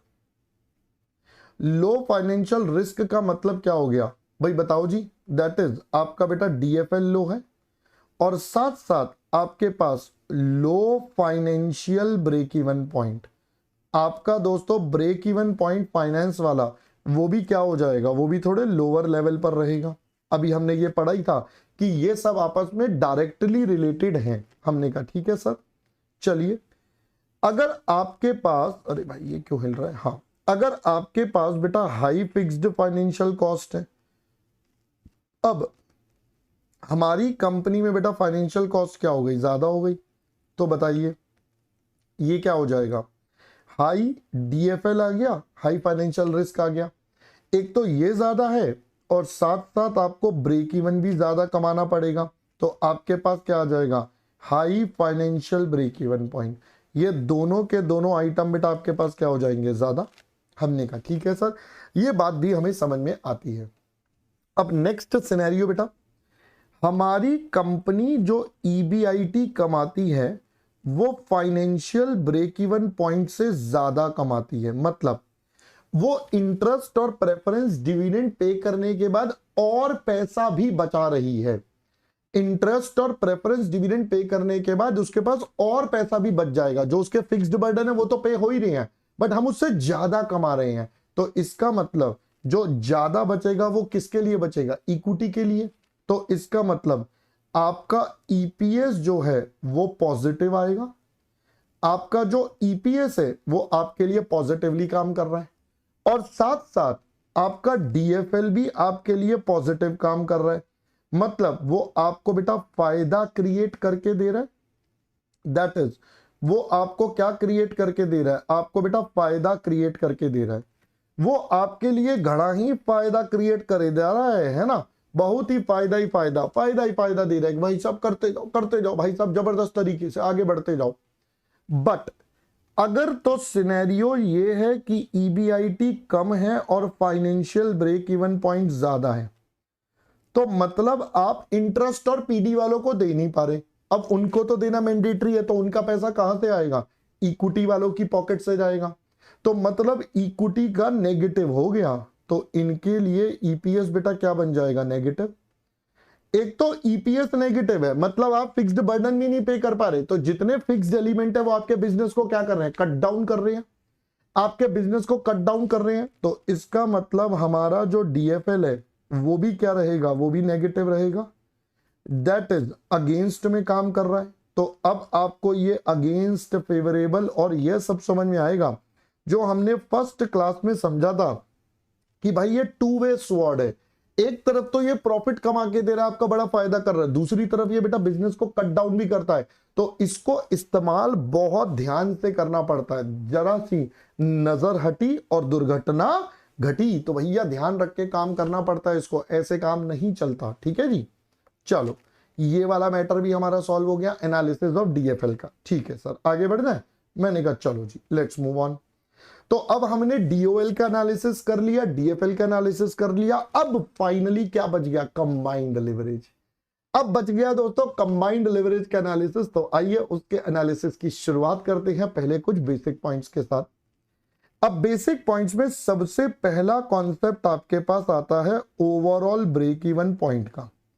भाई ओवरऑल हमारे बिजनेस का क्या सिनेरियो चल रहा है? तो अगर हम बेटा इसको देखेंगे तो हम क्या कहेंगे? It is the level of sales. सबसे पहली बात, ये एक सेल्स का लेवल है at which EPS is zero. अब ये पूरे बिजनेस को कंबाइंड कर देगा, तो सेल्स से बिल्कुल ईपीएस तक बेटा सब कुछ मैनेज करना है। अगर इसकी कैलकुलेशन का तरीका देखें तो हमारे पास बेटा इसका मैं डायरेक्ट कॉन्सेप्ट ही लिखूंगा। ओवरऑल ब्रेक इवन पॉइंट कैसे आ जाएगा? यूनिट्स में अगर निकालना है तो देखिए बेटा, पहले तो ईपीएस जीरो कब होता है? सर ईपीएस जीरो तब होगा जब हम इंटरेस्ट और पीडी यानी कि प्रेफरेंस डिविडेंड कमा लें, वो भी बिफोर टैक्स, राइट। अब मैं तो कह रहा हूं मुझे सेल्स निकालना है, इंटरेस्ट पीडी जोड़ के तो हमारा ईबीआईटी आएगा, मुझे सेल्स निकालना है। तो देखिए बेटा, मैं कहता हूं सेल्स के लिए मुझे पहले फिक्स्ड कॉस्ट कमाना पड़ेगा, फिर ईपीएस को जीरो करने के लिए इंटरेस्ट भी कमाना है और प्रेफरेंस डिविडेंड भी कमाना है। ऑल्दो ये आफ्टर टैक्स होता है तो हम तो इसको बिफोर टैक्स बना लेंगे, और ये सब कमाना पड़ेगा। तो भाई इसके लिए अब हम इसको डिवाइड कर देंगे बेटा किससे? हमें तो चाहिए नंबर ऑफ सेल्स की यूनिट, तो आप इसको डिवाइड कर देंगे बेटा कंट्रीब्यूशन पर यूनिट से। तो ये आपके पास क्या निकल कर आ जाएगा? Overall break even point. पूरी ऑर्गेनाइजेशन एज अ होल का हमें कैसे कैसे काम करना है। अगर मैं इसको रुपीज में निकालना चाहूं तो हम कैसे निकालेंगे सर? सो दो, it will be overall BP in rupees. तो रुपीज की बात करेंगे तो अगेन आपके पास सबसे पहले फिक्स्ड कॉस्ट कमाना है, फिर आपको लगे हाथ इंटरेस्ट कमाना है, फिर आपको प्रेफरेंस डिविडेंड भी कमाना है और इसको बिफोर टैक्स लाना है, और ये सब कमाना है, और हमें सेलिंग प्राइस चाहिए। तो भाई आप इसे अपने पीवी रेशो से डिवाइड करिए, या फिर आप ये कह सकते हैं कि आपके पास जो ओवरऑल ब्रेक इवन पॉइंट की यूनिट्स आई हैं आप उनको मल्टीप्लाई कर दीजिए सेलिंग प्राइस पर यूनिट से। तो दोनों में से किसी भी तरीके से आप काम कर सकते हैं। बेटा ये वही चीजें है जो हमने अभी थोड़ी देर पहले पढ़ी थी, ऑपरेटिंग फाइनेंशियल दोनों को कंबाइन कर लिया। ज्यादा यूज नहीं होता, इसलिए मैंने आपको बोला था मैं इनके भी उतने डिटेल में घुसने की ज्यादा आपको नहीं करवा रहा कि ठीक है यार नॉर्मल बेसिक पॉइंट पढ़ना है। ठीक है जी, चलो बढ़ते हैं थोड़ा और आगे। सर अब आता है एक सबसे इंपॉर्टेंट टॉपिक या सबसे इंपॉर्टेंट पॉइंट।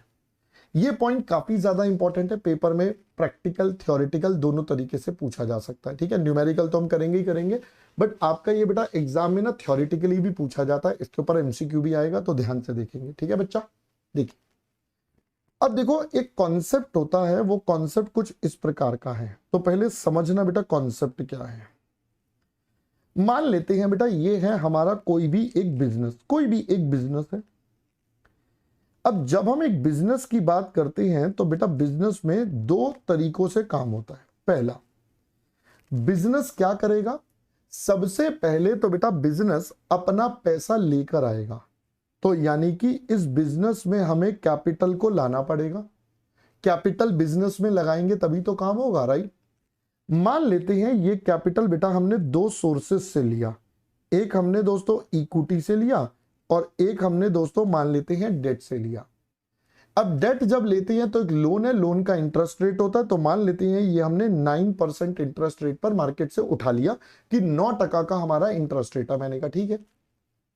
अब ये पैसा तो बेटा हमने मार्केट से ले लिया, अब बिजनेसमैन इस पैसे का करेगा क्या? तो बिजनेसमैन सिंपली इस पैसे को इन्वेस्ट कर देगा।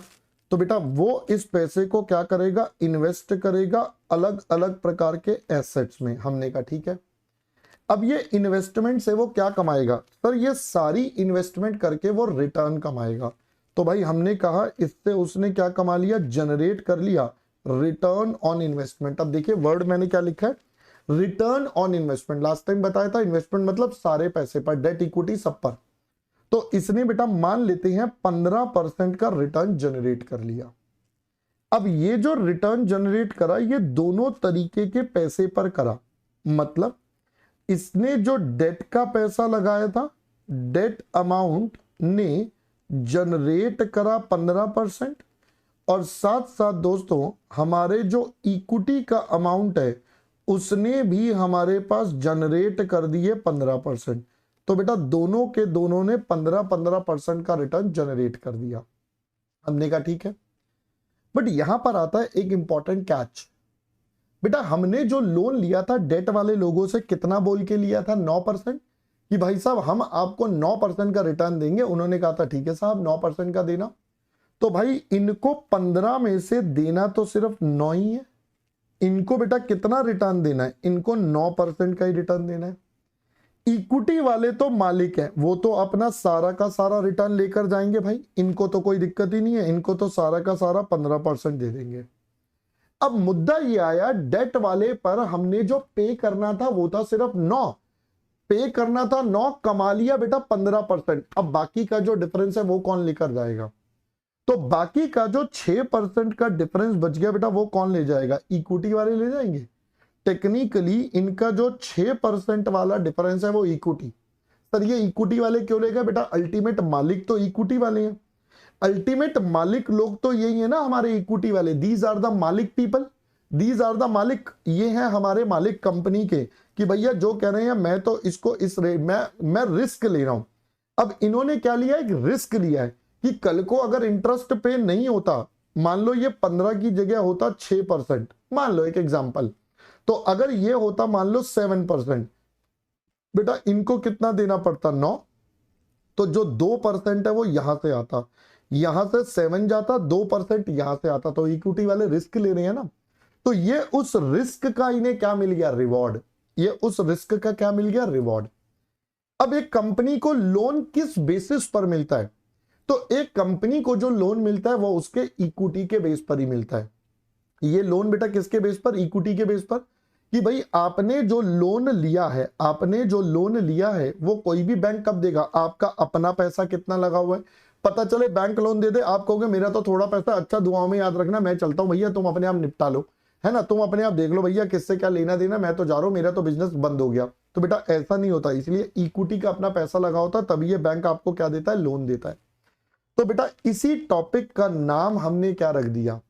इस टॉपिक का नाम हमने रख दिया ट्रेडिंग ऑन इक्विटी।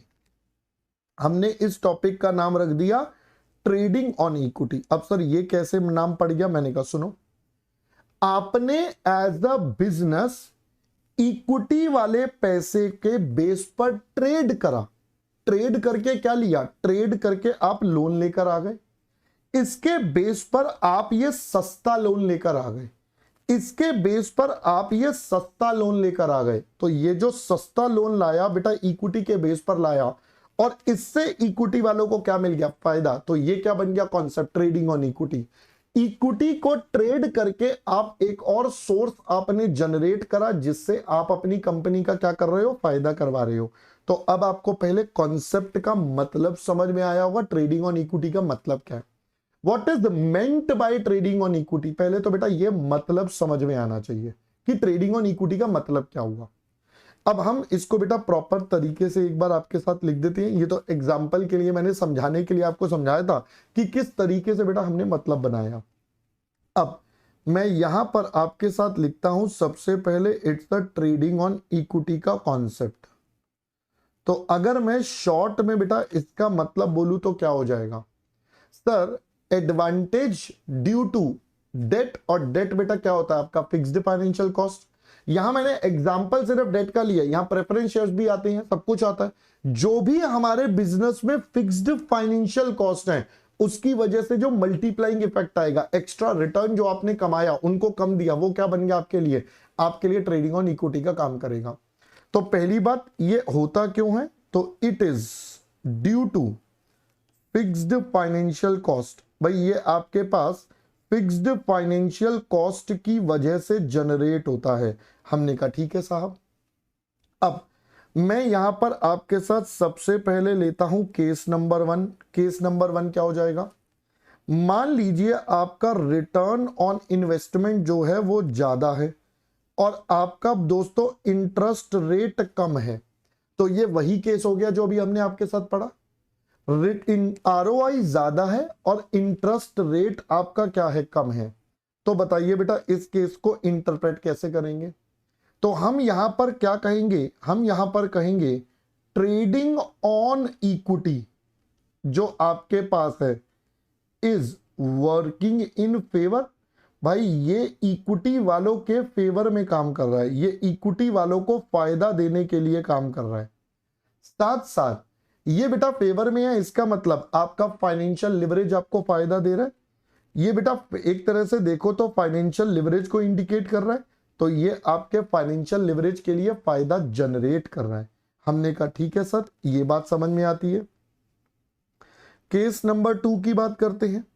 मान लो आपका ROI कम है और इंटरेस्ट रेट ज्यादा है। अब दोस्तों क्या होगा सर, अब सिनेरियो ये होगा कि जो डिफरेंस है वो इक्विटी की पॉकेट से जाएगा। वो पैसा तो उनको देना ही देना है, बट वो पैसा किसकी पॉकेट से जाएगा, इक्विटी की पॉकेट से। तो इसका मतलब अगर हम यहां पर बोलें तो we would say trading on equity is working against. भाई ये आपके अगेंस्ट में काम कर रहा है, ये आपके फेवर में बिल्कुल भी काम नहीं कर रहा। हमने कहा ठीक है, तो इसका मतलब ये आपके पास क्या बन गया, ये आपके पास अनफेवरेबल DFL का प्रेजेंटेशन हो गया। ये आपको बेटा बता रहा है कि भाई आपका जो DFL है वो फेवरेबल नहीं है मेरे दोस्त, वो आपका बेटा बिल्कुल गलत चल रहा है, आपके फेवर में बिल्कुल काम नहीं कर रहा, वो आपके अगेंस्ट में काम कर रहा है। हमने कहा डन सर। तो अब आपको पहले तो ट्रेडिंग ऑन इक्विटी का बेटा फंडा और मैटर आपको क्लियर होना चाहिए, हमने ये कैसे कैसे करा, how we have done this trading on equity का बेटा फंडा। चलो ये भी क्लियर हो गया। आते हैं दोस्तों आगे। आगे क्या, अब finally we will conclude our topic. अब फाइनली बेटा हमारे कंक्लूजन पर, कंक्लूजन क्या था, कंक्लूजन बेटा अब हमें आना है हमारा DCL का एनालिसिस। तो हमारा जो लास्ट पॉइंट है अब वो ये है कि हमारे DCL को बेटा कैसे एनालाइज करेंगे। तो देखो DCL को एनालाइज करने का सिंपल सा तरीका ये दो चीजों से बना है, एक DOL और एक DFL। तो आप अब यहां पर लिखेंगे एक तरफ DOL, एक तरफ लिखेंगे बेटा DFL। तो पहले ये दोनों, फिर उसके बाद आ जाएगा हमारा रिजल्ट या आप कहोगे इंटरप्रिटेशन। तो इन दोनों में से कोई भी वर्ड आप यूज कर सकते हैं। मैंने कहा ऑल राइट सर। चलिए अब हम चलते हैं बेटा एक एक करके सभी पॉइंट्स पर। केस नंबर 1, एक बिजनेसमैन है जिसने ऑपरेटिंग लिवरेज बहुत कम लगाई है, फाइनेंशियल लिवरेज भी कम है। भाई इसका मतलब है ये तो ओवरऑल बहुत ही लो रिस्क के साथ काम कर रहा है। Obviously with the low risk comes the low return. तो अगर मैं टेक्निकली बोलूं तो ये नॉट रिकमेंडेड वाला ऑप्शन है, बट ठीक है, एक बिजनेसमैन कर रहा है तो हम उसको इंटरप्रेट करें कि बहुत ही कम रिस्क ले रहा है, और हमारे हिसाब से कम रिस्क मतलब नो रिस्क नो रिटर्न, तो भैया कोई फायदा नहीं है। एक और बिजनेसमैन आया, कहता भाई साहब हाई OL है और हाई FL है। मैंने कहा हट पगले, भाई ये तो बहुत ही ज्यादा रिस्क लेकर बैठा है। तो मैंने कहा हट भाई हट, ये भी नॉट रिकमेंडेड वाली पोजीशन है बेटा, ये भी नॉट रिकमेंडेड वाली पोजीशन है। हम तो इसको भी सजेस्ट नहीं करेंगे भाई साहब, इतना रिस्क, इतना ज्यादा रिस्क कौन लेता है। थोड़ा बहुत रिस्क लो, एक एवरेज रिस्क लो, या एक लिमिट में रिस्क लेना सही होता है। अगली पोजीशन आई हमारे पास, डीओएल हाई है, डीएफएल लो है। तो देखिए पहली बात, हम यहां पर अब कई सारी बातें करते हैं। सबसे पहली बात, रिस्क तो मॉडरेट है, मतलब एक चीज ज्यादा हो रही है कम हो रही है तो बैलेंस आउट हो रहा है, रिस्क लेवल तो मॉडरेट है। बट क्या ये रिकमेंडेड है? तो आइए जरा इंटरप्रेट करते हैं। बेटा आप जरा सोचिए, ऑपरेटिंग लिवरेज काफी ज्यादा है। ऑपरेटिंग लिवरेज ज्यादा होने का मतलब फिक्स्ड कॉस्ट ज्यादा, फिक्स्ड कॉस्ट ज्यादा है, इसका मतलब दोस्तों कैन आई से हमारा ईबीआईटी काफी कम होगा। फिक्स्ड कॉस्ट ज्यादा है क्योंकि ऑपरेटिंग लिवरेज ज्यादा है, इसका मतलब ईबीआईटी कम होगा। तो बेटा पहला इंटरप्रिटेशन ये आता है कि ईबीआईटी इसका बेटा क्या होगा, लो। ईबीआईटी लो होने का मतलब है that is I would say हमारा आरओआई भी लो होगा, हमारा आरओआई भी लो होगा, that is return on investment भी लो होगा। हमने कहा ठीक है। अब रिटर्न ऑन इन्वेस्टमेंट अगर लो है तो बताइए दोस्तों, क्या ये फाइनेंशियल लिवरेज का फायदा भी ले पाएंगे? यानी कि ट्रेडिंग ऑन इक्विटी का जो फायदा है वो बहुत कम हो जाएगा, जो ट्रेडिंग ऑन इक्विटी का एडवांटेज है वो इनके लिए काफी डाउन आ जाएगा, मिनिमाइज्ड हो जाएगा। तो भाई ये भी ऑप्शन नॉट रिकमेंडेड की कैटेगरी में चला जाएगा। तो हम क्या बोलेंगे बेटा, trading on equity advantage is low. भाई इसका जो एडवांटेज है वो आपके पास काफी कम हो रहा है। अगर वो एडवांटेज बेटा काफी कम है तो भैया again this is not recommended. Again हम दोस्तों इसको बिल्कुल भी रिकमेंड नहीं करेंगे। अगला केस लेते हैं, डीओएल अब हमारा लो है और ये हमारा हाई है। तो यस अगेन हमारा रिस्क लेवल तो यहां भी मॉडरेट है। मैंने कहा ठीक है। आइए इंटरप्रेट करते हैं। डीओएल लो है, फिक्स्ड कॉस्ट कम है, फिक्स्ड कॉस्ट कम है, इसका मतलब ईबीआईटी इज हाई। मैंने कहा यस। तो सबसे पहली बात यहां पर आता है EBIT is high, that is आपका आरओआई जो होगा वो हाई हो गया बेटा। सबसे पहले ईबीआईटी इज हाई या आरओआई इज हाई, हमने कहा ठीक है। दूसरा दोस्तों हम क्या बोलेंगे, हम ये बोलेंगे ट्रेडिंग ऑन इक्विटी का एडवांटेज भी ज्यादा होगा, क्योंकि बेटा अगर आरओआई ज्यादा है तो आपको ट्रेडिंग ऑन इक्विटी का फायदा भी ज्यादा मिलेगा। अगर ट्रेडिंग ऑन इक्विटी का फायदा ज्यादा मिल रहा है, मॉडरेट रिस्क है, तो सबसे बढ़िया है। तो हम तो कहेंगे भाई ये आपके लिए क्या बन जाता है, बेस्ट कॉम्बिनेशन का काम करता है। This acts like a best combination for the organization. तो दोस्तों अब पहले तो आपको यहां तक का सारा मैटर बेटा क्लियर होना चाहिए कि आपका बेटा किस तरीके से काम हुआ, how we have worked in this case. आपके पास ऑपरेटिंग लिवरेज का एनालिसिस, फाइनेंशियल लिवरेज का एनालिसिस, कंबाइंड लिवरेज का। भाई ये एनालिसिस काफी ज्यादा इंपॉर्टेंट है from questions point of view as well as बेटा आपके एमसीक्यू पॉइंट ऑफ व्यू। हर तरीके से ये काफी इंपॉर्टेंट है और मैं इसलिए बोलता हूं बार बार, concept is the most important. भाई जब तक कॉन्सेप्ट क्लियर नहीं होता तब तक कहानी नहीं आगे बढ़ती। तो अब हमें समझ में आया कि लिवरेज को हम एनालिसिस कैसे करते हैं। पहले हमने सिर्फ कैलकुलेशंस पार्ट सीखा था, अब हमने उसका एनालिसिस पार्ट सीखा, इसका रिश्ता कैसे इंटरप्रेट करना है, कौन सी चीज कैसे लिंक है। तो ये सब चीजें समझने के बाद अब आपको क्लियर होना चाहिए कि काम कैसे होता है, राइट। चलिए दोस्तों अब हम अपने बचे हुए क्वेश्चंस की तरफ मूव ऑन करते हैं, जो हमारे क्वेश्चंस बच गए हैं। तो हमारे पास अब बचा है सबसे पहले क्वेश्चन नंबर 11। आइए दोस्तों let's start with our question number 11। देखिए क्या कहता है बेटा 11th question. It says company had the following balance sheet as on इतना, कैपिटल बता दिया, इक्विटी का, रिजर्व एंड सरप्लस है, डिबेंचर्स है, current liabilities, assets, current assets. कमाल की बात है बेटा, बैलेंस शीट मैच भी हो रही है, क्या बात है। एडिशनल इंफॉर्मेशन, फिक्स्ड कॉस्ट आपको बता दिया, variable operating cost ratio. Basically बेटा ये वेरिएबल कॉस्ट रेशो बन गया, यानी कि सेल्स का इतना परसेंटेज वीसी है। Total assets turnover ratio, income tax rate. देखो इस क्वेश्चन में जो नया पॉइंट है वो यही वाला है। आपके पास आ गया बेटा टोटल एसेट्स टर्नओवर रेशो। अब एक्चुअली अभी रेशो का चैप्टर हमने करा नहीं है, बाद में करेंगे तो इसका मतलब डिटेल में सीख लेंगे। बट हमारे पास है बेटा टोटल एसेट्स टर्नओवर रेशो। इसका मतलब क्या होता है सर? इसका मतलब होता है कि हमारे टोटल एसेट्स बेटा कितने हो गए। देखो जब भी टर्नओवर रेशो की बात होती है तो टर्नओवर रेशो हमेशा कैसे कंप्यूट होती है? Turnover ratios are always computed with regard to the sales. तो हम यहां पर अगर आपके साथ बात करें तो हम क्या कहेंगे बच्चा? We would say total assets turnover ratio आपके पास कैसे निकलेगा? So this would be sales with regard to total assets. तो अगर मैं यहां से बच्चा कैलकुलेशन करूं, ये गिवन है 2.5, सेल्स हमें नहीं पता, बैलेंस शीट से टोटल एसेट्स है 20 करोड़ के।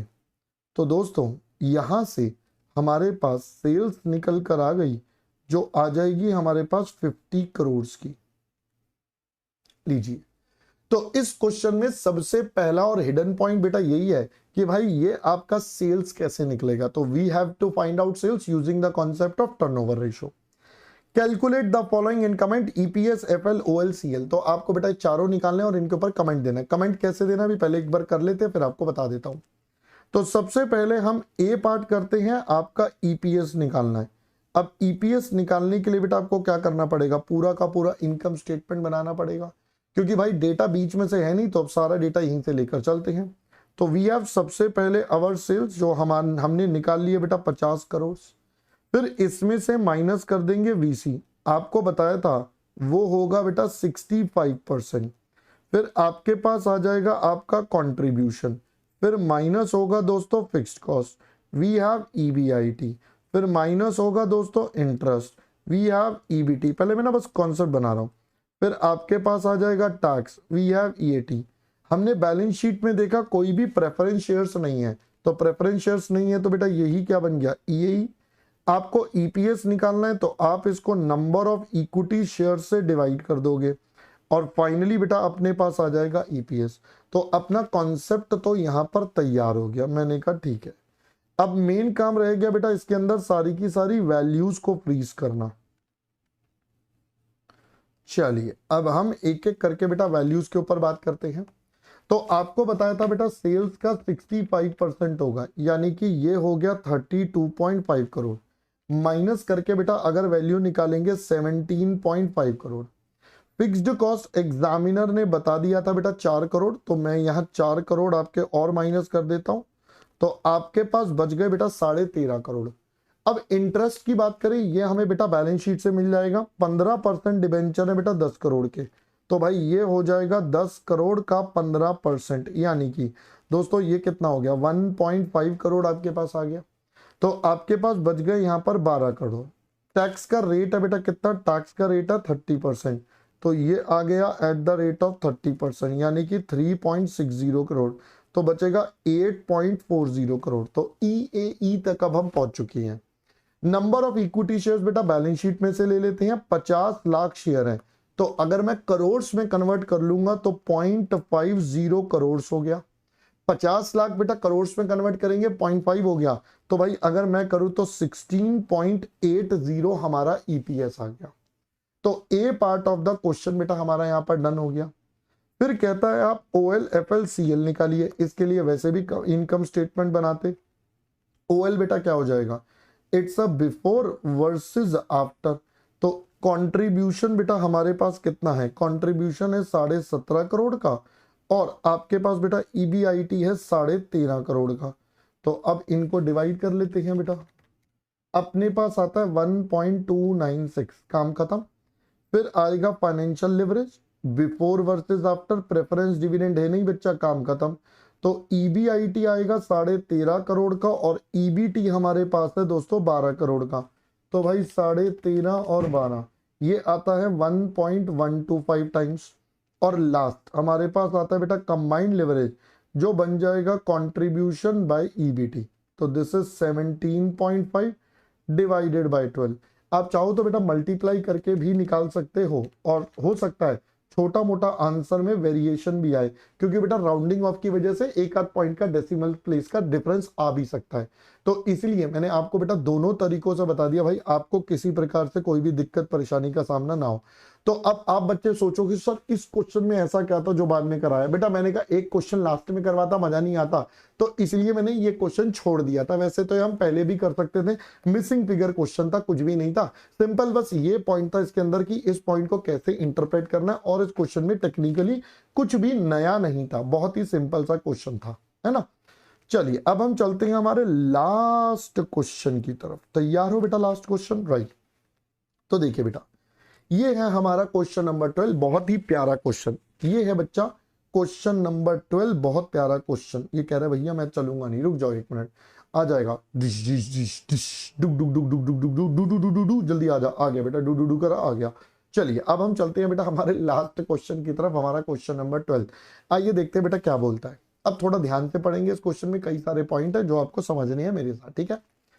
अ firm has a sales of 75 lakh, variable cost is 56 and fixed cost इतना, it has a debt of 45 lakh at 9% equity इतना। तो एक जनरल डेटा अभी तक आपको दे दिया पहले पार्ट में। What is the firms ROI, आपको बोल रहा है बेटा आरओआई निकालो। हमने कहा ठीक है साहब। अब देखो आरओआई निकालनी है तो हमें क्या चाहिए, हमें नॉर्मल चीजें चाहिए, बट आगे मेरे को दिख रहा है बेटा लिवरेज भी पूछेगा, सब पूछेगा। तो बेटर है हम सबसे पहले क्या करें, हम सबसे पहले अपने लिए अपनी इनकम स्टेटमेंट प्रिपेयर कर देते हैं। अगर मैं इनकम स्टेटमेंट की बात करूं तो सबसे पहले मेरे पास क्या आ जाएगा, सेल्स कितना है 75 लाख। तो लीजिए दोस्तों हमने लिख दिया 75 लाख का sales, minus variable cost. Variable cost है बेटा 56%, तो भाई 75 लाख का 56% ये आ जाएगा। इसके बाद अपने पास निकल कर आ जाएगा कंट्रीब्यूशन। तो अगर मैं यहां तक करूं, ये आता है दोस्तों 42 लाख, माइनस कर देंगे तो अपने पास बच गया दोस्तों 33 लाख, ये वैल्यू बच गई। फिर कंट्रीब्यूशन के बाद माइनस करेंगे तो अपने पास आ जाएगा बेटा फिक्स्ड कॉस्ट। कितना है फिक्स्ड कॉस्ट, तो बेटा फिक्स्ड कॉस्ट कहां गया, 6 लाख रुपए का फिक्स्ड कॉस्ट है। लीजिए बेटा ये भी हमने उड़ा दिया। तो अगर मैं एफसी माइनस कर दूंगा तो अपने पास आ गया ईबीआईटी, दिस इज 27 लाख। हमने कहा ठीक है। अब इसके बाद बेटा मेरे को इंटरेस्ट भी दिख रहा है लोन का, क्योंकि क्वेश्चन ने बोला था 45 लाख का डेट है 9% वाला, तो भाई ये भी ले लो आप। तो 45 लाख का 9% वाला डेट भी हम ले लेते हैं, तो ये आता है बेटा 4,05,000। अब मैं इनको भी माइनस कर दूं तो मेरे पास क्या निकल कर आ जाता है, अपने पास आता है अर्निंग बिफोर टैक्स, तो ये आता है बेटा 22,95,000। हमने कहा ठीक है। अब इसके बाद आता है टैक्स। बेटा क्वेश्चन में अभी तक तो टैक्स मुझे दिखा नहीं था, है ना, वीसी था, एफसी था, डेट था, हाँ तो ठीक है, चलो यहीं पर बेटा क्लोज कर देते हैं, क्योंकि और कोई डेटा अभी फिलहाल तो मेरे सामने दिख नहीं रहा। अब मैं एक एक करके अपने सभी पार्ट्स के सॉल्यूशन पे बढ़ता हूं। तो अगर मैं सबसे पहले ए पार्ट पर मूव ऑन करूं, ए पार्ट में बेटा क्या बोला, आपसे पूछा आरओआई बता दो साहब। तो आरओआई बेटा कैसे निकलेगा, तो डिवाइडेड बाय जो पैसा लगाया मतलब इन्वेस्टमेंट, और ऊपर आ जाएगा जो कमाया, तो ये पैसा लगाकर कमाया बेटा ईबीआईटी, और ये परसेंटेज। तो अगर मैं करूं तो ईबीआईटी कमाया है 27 लाख, और इन्वेस्टमेंट आपका कितना है, एक 45 लाख है और एक 55 लाख है। तो भाई ये हो जाएगा 45 लाख और एक हो गया बेटा 55 लाख। परसेंटेज कर लेते हैं। So this will gives us a value of 27%। इसका मतलब कंपनी जो भी पैसा लगाती है वो किसी भी सोर्स से लगाए, उस पर वो लगभग 27% का बेटा अर्निंग करने वाली है। हमने कहा डन सर। आगे बोलता है बी पार्ट में आपको, does it have favourable financial leverage, क्या आपको लगता है इससे आपका जो लिवरेज है वो फेवरेबल हो जाएगा। हाँ जी, क्या आपको लगता है इससे आपका जो लिवरेज है फेवरेबल हो जाएगा। तो मैंने कहा चलिए देखते हैं। अगर मैं यहां पर आपके साथ बात करूं तो आई कैन से सिंस जो आपका आरओआई है वो है बेटा 27%, आपका आरओआई 27% ज्यादा है आपके इंटरेस्ट रेट से, जो कि है आपके पास 9%। तो सिंस आप अपने डेट वाले को पे कर रहे हो कम और रिसीव हो रहा है ज्यादा, तो हम क्या बोलेंगे, देयरफॉर बेटा कैन आई से company has favourable financial leverage. Company के पास अभी उसका फाइनेंशियल लिवरेज फेवर में चल रहा है, मतलब अगर कंपनी सही से काम करे तो वो और अच्छे से ग्रो कर सकती है, या और डेट ले तो वो और ज्यादा रेवेन्यू या रिटर्न भी कमा सकती है, क्योंकि लिवरेज फेवर में काम कर रहा है तो और लोन लेकर या और प्रेफरेंस शेयर लेकर बेटा ज्यादा रिटर्न भी कमाया जा सकता है। ठीक है जी। तीसरा, थर्ड पार्ट में आपको बोलता है firm belongs to an industry whose capital turnover is 3, does it have a high और लो। तो आपको बताना है भाई इसका लो टर्नओवर है या हाई है। तो भाई मैं यहां पर बोलता हूं कैपिटल टर्नओवर रेशो। ये बेटा आपके पास कितना है पहले हम निकाल लेते हैं। तो आपको बताया था सब कुछ सेल्स से निकलेगा डिवाइडेड बाय कैपिटल। कैपिटल मतलब पूरे बिजनेस का मिलाकर। तो सेल्स आपको गिवन है बेटा 75 लाख, हमारा जो कैपिटल क्वेश्चन में बताया था 45 लाख प्लस 55 लाख, तो कुल मिलाकर बेटा ये आ गया 100 लाख, तो 0.75 टाइम्स। अब इंडस्ट्री का जो है वो आपको गिवन है 3, तो बेटा हम क्या बोलेंगे, therefore company has low capital turnover ratio. Company का जो बेटा कैपिटल टर्नओवर रेशो है वो आपके पास क्या रहेगा, वो आपके पास काफी लो रहेगा। आई होप दोस्तों पहले इतनी बात आपको समझ में आ गई कि हमारी कंपनी का कैपिटल टर्नओवर रेशो बेटा कैसे निकलेगा। चलो आगे बढ़ जाते हैं बेटा, let's move on to the next one, D part पर चलते हैं। डी पार्ट में पूछा भाई OLFLCL निकाल दो, मैंने कहा ठीक है। तो OL की बात करते हैं, बिफोर वर्सेस आफ्टर। तो हमारे पास दोस्तों कंट्रीब्यूशन कितना है, तो आपके पास कंट्रीब्यूशन है 33 लाख और EBIT है 27, तो ये आपके पास आ गया 33 लाख 27 लाख। तो भाई 33/27 ये आ गया 1.22 टाइम्स। लो जी ये वाला मैटर सॉल्व। फिर आपके पास बताया फाइनेंशियल लिवरेज बता दो, तो फाइनेंशियल लिवरेज बेटा कैसे निकल जाएगा, इट इज EBIT अपॉन में EBT, मैंने कहा राइट। अब EBIT है बेटा 27 लाख, EBT क्वेश्चन में से देख लेते हैं विच इज 22.95 लाख। तो लीजिए ये भी हमारे पास सॉल्व हो जाएगा, 27 22.95 ये आता है 1.176, तो 176 ही रहने दो। चलो ये आपके पास आ गया। अब कहता है कंबाइंड लिवरेज, तो मैं तो आपको बोला ही था आप चाहे मल्टीप्लाई कर लो चाहे डिवाइड कर लो, ठीक है, क्योंकि यहाँ डेसिमल्स में चल रहा है तो मैंने कहा चलो मैं डिवाइड करके ही निकाल लेता हूँ। तो 33 22.95 ये आता है 1.438 टाइम्स।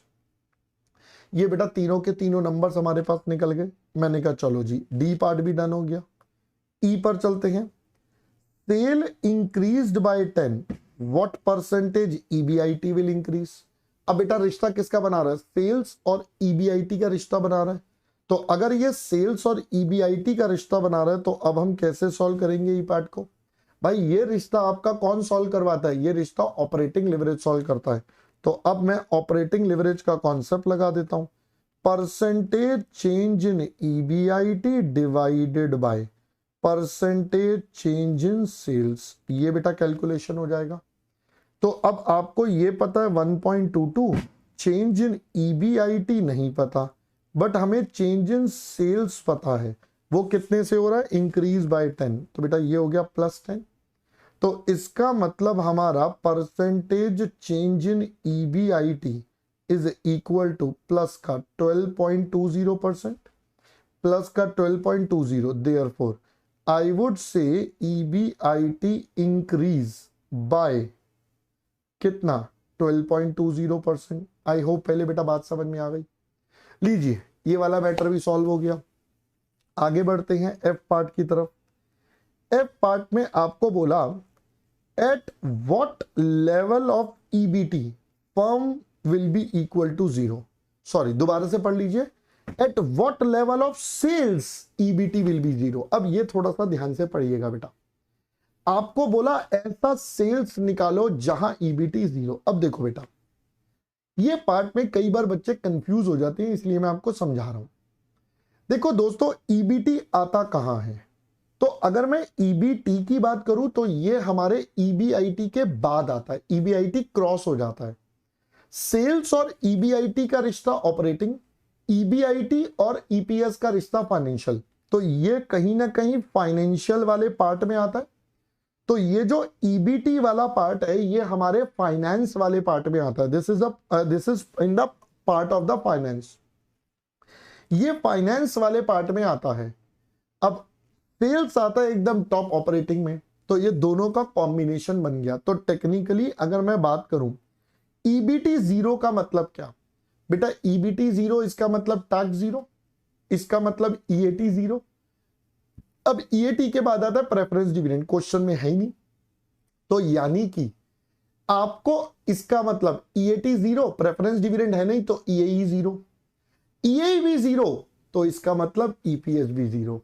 तो आपको कंफ्यूज करते हैं ईबीटी लिखकर, बोलना वो ईपीएस ही चाहता है बट कंफ्यूज करते हैं। कोई बात नहीं सर, अब हम इसको भी इसी तरीके से करेंगे। तो आपको सेल्स निकालना है जहां ईपीएस जीरो। बेटा ये कॉन्सेप्ट कौन सा था सर? ये कॉन्सेप्ट था हमारा ओवरऑल ब्रेक इवन पॉइंट का। तो अब हम यहां पर बस वो नाम ना लिखकर क्या लिख देंगे, रिक्वायर्ड सेल्स। एग्जामिनर ने बोला भाई आप मुझे मेरी सेल्स निकाल के दे दो, मैंने कहा ठीक है। तो ये क्या होगा, सबसे पहले फिक्स्ड कॉस्ट कमाना पड़ेगा, फिर इंटरेस्ट कमाना पड़ेगा, फिर प्रेफरेंस डिविडेंड बट इसको बिफोर टैक्स, और होल डिवाइडेड बाय आपके पास आ जाएगा आपका पीवी रेशो। तो फिक्स्ड कॉस्ट हमारे क्वेश्चन में बेटा कितना था, फिक्स्ड कॉस्ट है हमारे पास 6 लाख, इंटरेस्ट है 4,05,000, प्रेफरेंस डिविडेंड है नहीं। तो बेटा ये बन गया 6 lakh plus 4,05,000 plus 0 divided by, अब पीवी रेशो कितना। तो आपको सिखाया था बेटा, क्वेश्चन में गिवन है वेरिएबल कॉस्ट 56% है, वेरिएबल कॉस्ट 56 है, इसका मतलब कंट्रीब्यूशन बेटा 44 होगा 100 में से माइनस करके, तो वी विल हैव 100 माइनस 56%। तो ये बन जाएगा 10,05,000 डिवाइडेड बाय 44%। तो ये आ जाएगा बेटा 10,05,000 और 44%, तो ये आता है बेटा 22,84,090। तो आपके पास बेटा वैल्यू क्या बन गई, इट्स 22, नहीं आ रहा यहां पर दिखेगा नहीं आपको, मैं नेक्स्ट लाइन में लिख देता हूं। तो ये वैल्यू बन गई बेटा 22,84,090। ये आपके पास 091 कर लो, हाँ ये आपके पास बेटा आंसर बन गया। ठीक है जी, चलो अब हम चलते हैं बेटा लास्ट पार्ट की तरफ। एफ पार्ट भी कंप्लीट हो गया, चलते हैं जी पार्ट पर। क्या बोला है जी पार्ट में, it says EBIT increase by 20, what percentage EBT will increase. देखो फिर कंफ्यूज कर रहा है। अब आपको ईबीटी बोल रहा है बार बार, क्योंकि उसको पता है भाई यहां पर ईबीटी ईपीएस का इंपैक्ट सेम आना है, क्योंकि प्रेफरेंस डिविडेंड ही नहीं है, प्रेफरेंस डिविडेंड नहीं है और टैक्स तो बेटा सेम ही रहनी है, तो आपको ज्यादा दिमाग ही नहीं लगाना, टैक्स तो प्रोपोर्शनल चलता है, वो वेरिएबल है, तो आपका इंपैक्ट ईबीटी में जो आएगा वही ईपीएस में आएगा। तो कंफ्यूज करने के लिए बार बार शब्दों का इस्तेमाल आपको कर रहा है। अब आपको बोला ईबीआईटी और ईबीटी, बेटा ये वाला रिश्ता कौन बनाता है सर? ईबीआईटी ईबीटी बोले तो ईपीएस, आपका रिश्ता फाइनेंशियल लिवरेज, तो आपके पास हो जाएगा फाइनेंशियल लिवरेज। अब कॉन्सेप्ट तो होता था percentage change in EPS, but अब हम ईपीएस ना लिखकर बेटा क्या लिख देंगे, ईबीटी। क्यों? क्योंकि क्वेश्चन ने वर्ड ईबीटी यूज करा है, और डिवाइडेड बाय क्या हो जाएगा, परसेंटेज चेंज इन ईबीआईटी। अब डीएफएल हम पहले ही निकाल चुके हैं 1.176, तो बेटा ये बन गया 1.176। ये वाला चेंज हमें नहीं पता, ईबीआईटी का चेंज हमें पता है, जो बोला गया 20% से बढ़ेगा तो +20, तो परसेंटेज चेंज इन बेटा ईबीटी कितना आ गया, तो भाई 1.176 इंटू 20 ये होता है 23.52। तो देयरफॉर बेटा आपके पास बन गया ईबीटी विल इंक्रीज बाय कितने से, 23.52% से। तो ये आपका दोस्तों पूरा का पूरा आंसर बच्चा रेडी हो गया। अब मेरे हिसाब से यहां तक का सारा कंटेंट बेटा अब आपको पूरा एब्सोल्युटली क्लियर होना चाहिए, इसमें किसी प्रकार का कोई डाउट नहीं होना चाहिए, राइट।